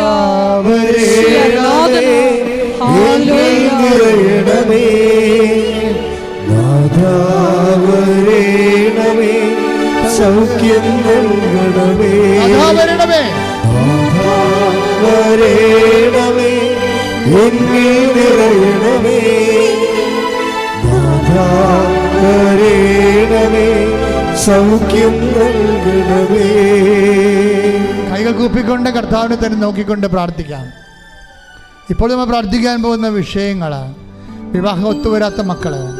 കൈകൾ കുപ്പി കണ്ണുകൾ തുറന്ന് കർത്താവിനെ നോക്കിക്കൊണ്ട് മനസ്സിൽ പ്രാർത്ഥിച്ചുകൊണ്ടിരിക്കുക. ഇപ്പോൾ നമ്മൾ പ്രാർത്ഥിക്കാൻ പോകുന്ന വിഷയങ്ങൾ, വിവാഹം ഒത്തുവരാത്ത മക്കൾ, കുഞ്ഞുങ്ങളില്ലാത്ത ദമ്പതികൾ, പരസ്പരം വിഘടിച്ച് വഴക്കിട്ട് അകന്നുപോയി കോടതി കേസാകാൻ പോകുന്ന ദമ്പതികൾ, ജോലിയില്ലാത്തവർ, വീടില്ലാത്തവർ, വീട് സ്ഥലവുമില്ലാത്തവർ, മക്കൾ വിദേശങ്ങൾ പഠിക്കാൻ പോയിട്ട് അവർക്ക് പരീക്ഷ എഴുതാൻ പറ്റാതെ നിൽക്കുന്നവർ, അവർക്ക് ജോലി കിട്ടാത്തവർ, PR കിട്ടാത്തവർ, അവർക്ക് വാടക വീട് പോലും കിട്ടാതെ അലയുകയും ഇപ്പോഴും ഇവിടുന്ന് പൈസ അയച്ചു കൊടുത്തുകൊണ്ടിരിക്കുന്നവർ, നാട്ടിൽ ജോലിയില്ലാതെ വിഷമിക്കുന്നവർ, വളരെ സാമ്പത്തികമായ തകർച്ചകളിലൂടെ കടന്നു പോകുന്നവർ, സ്ഥലം വിൽക്കാനുള്ളവർ വിൽക്കാൻ പറ്റാത്തവർ, വിൽക്കാനോ രക്ഷപ്പെടാനോ വീട് സ്ഥലവും പോലും ഇല്ലാത്തവർ, എല്ലാം കൊണ്ടും തരിപ്പടമായി ഞെരിഞ്ഞമരുന്നവർ.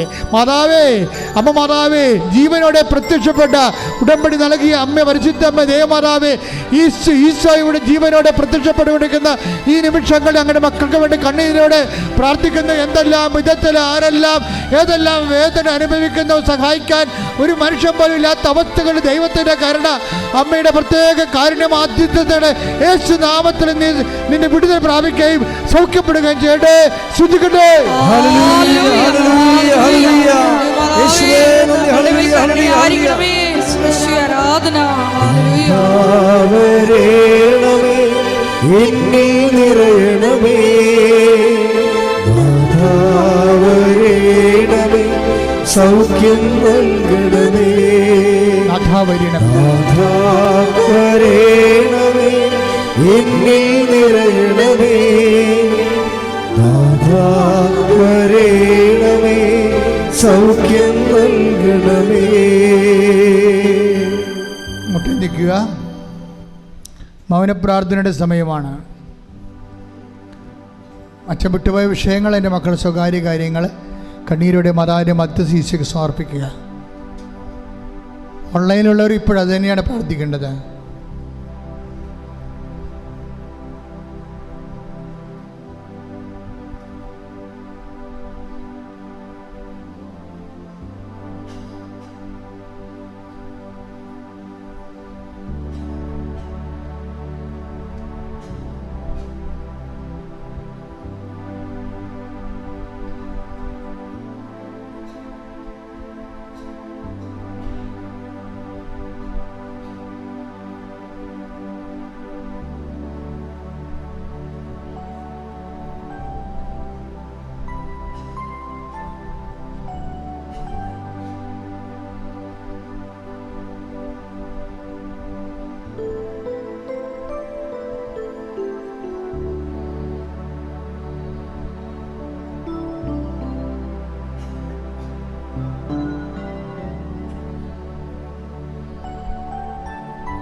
പരിശുദ്ധ പരമമാ ദിവ്യകാരുണ്യമേ,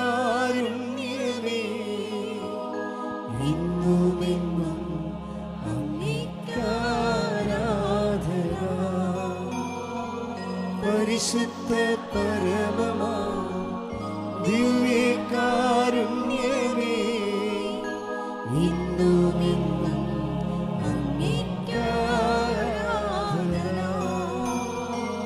പരിശുദ്ധ പരമമാ ദിവ്യകാരുണ്യമേ, ഇന്നുമെന്നും അങ്ങേക്കാരാധന.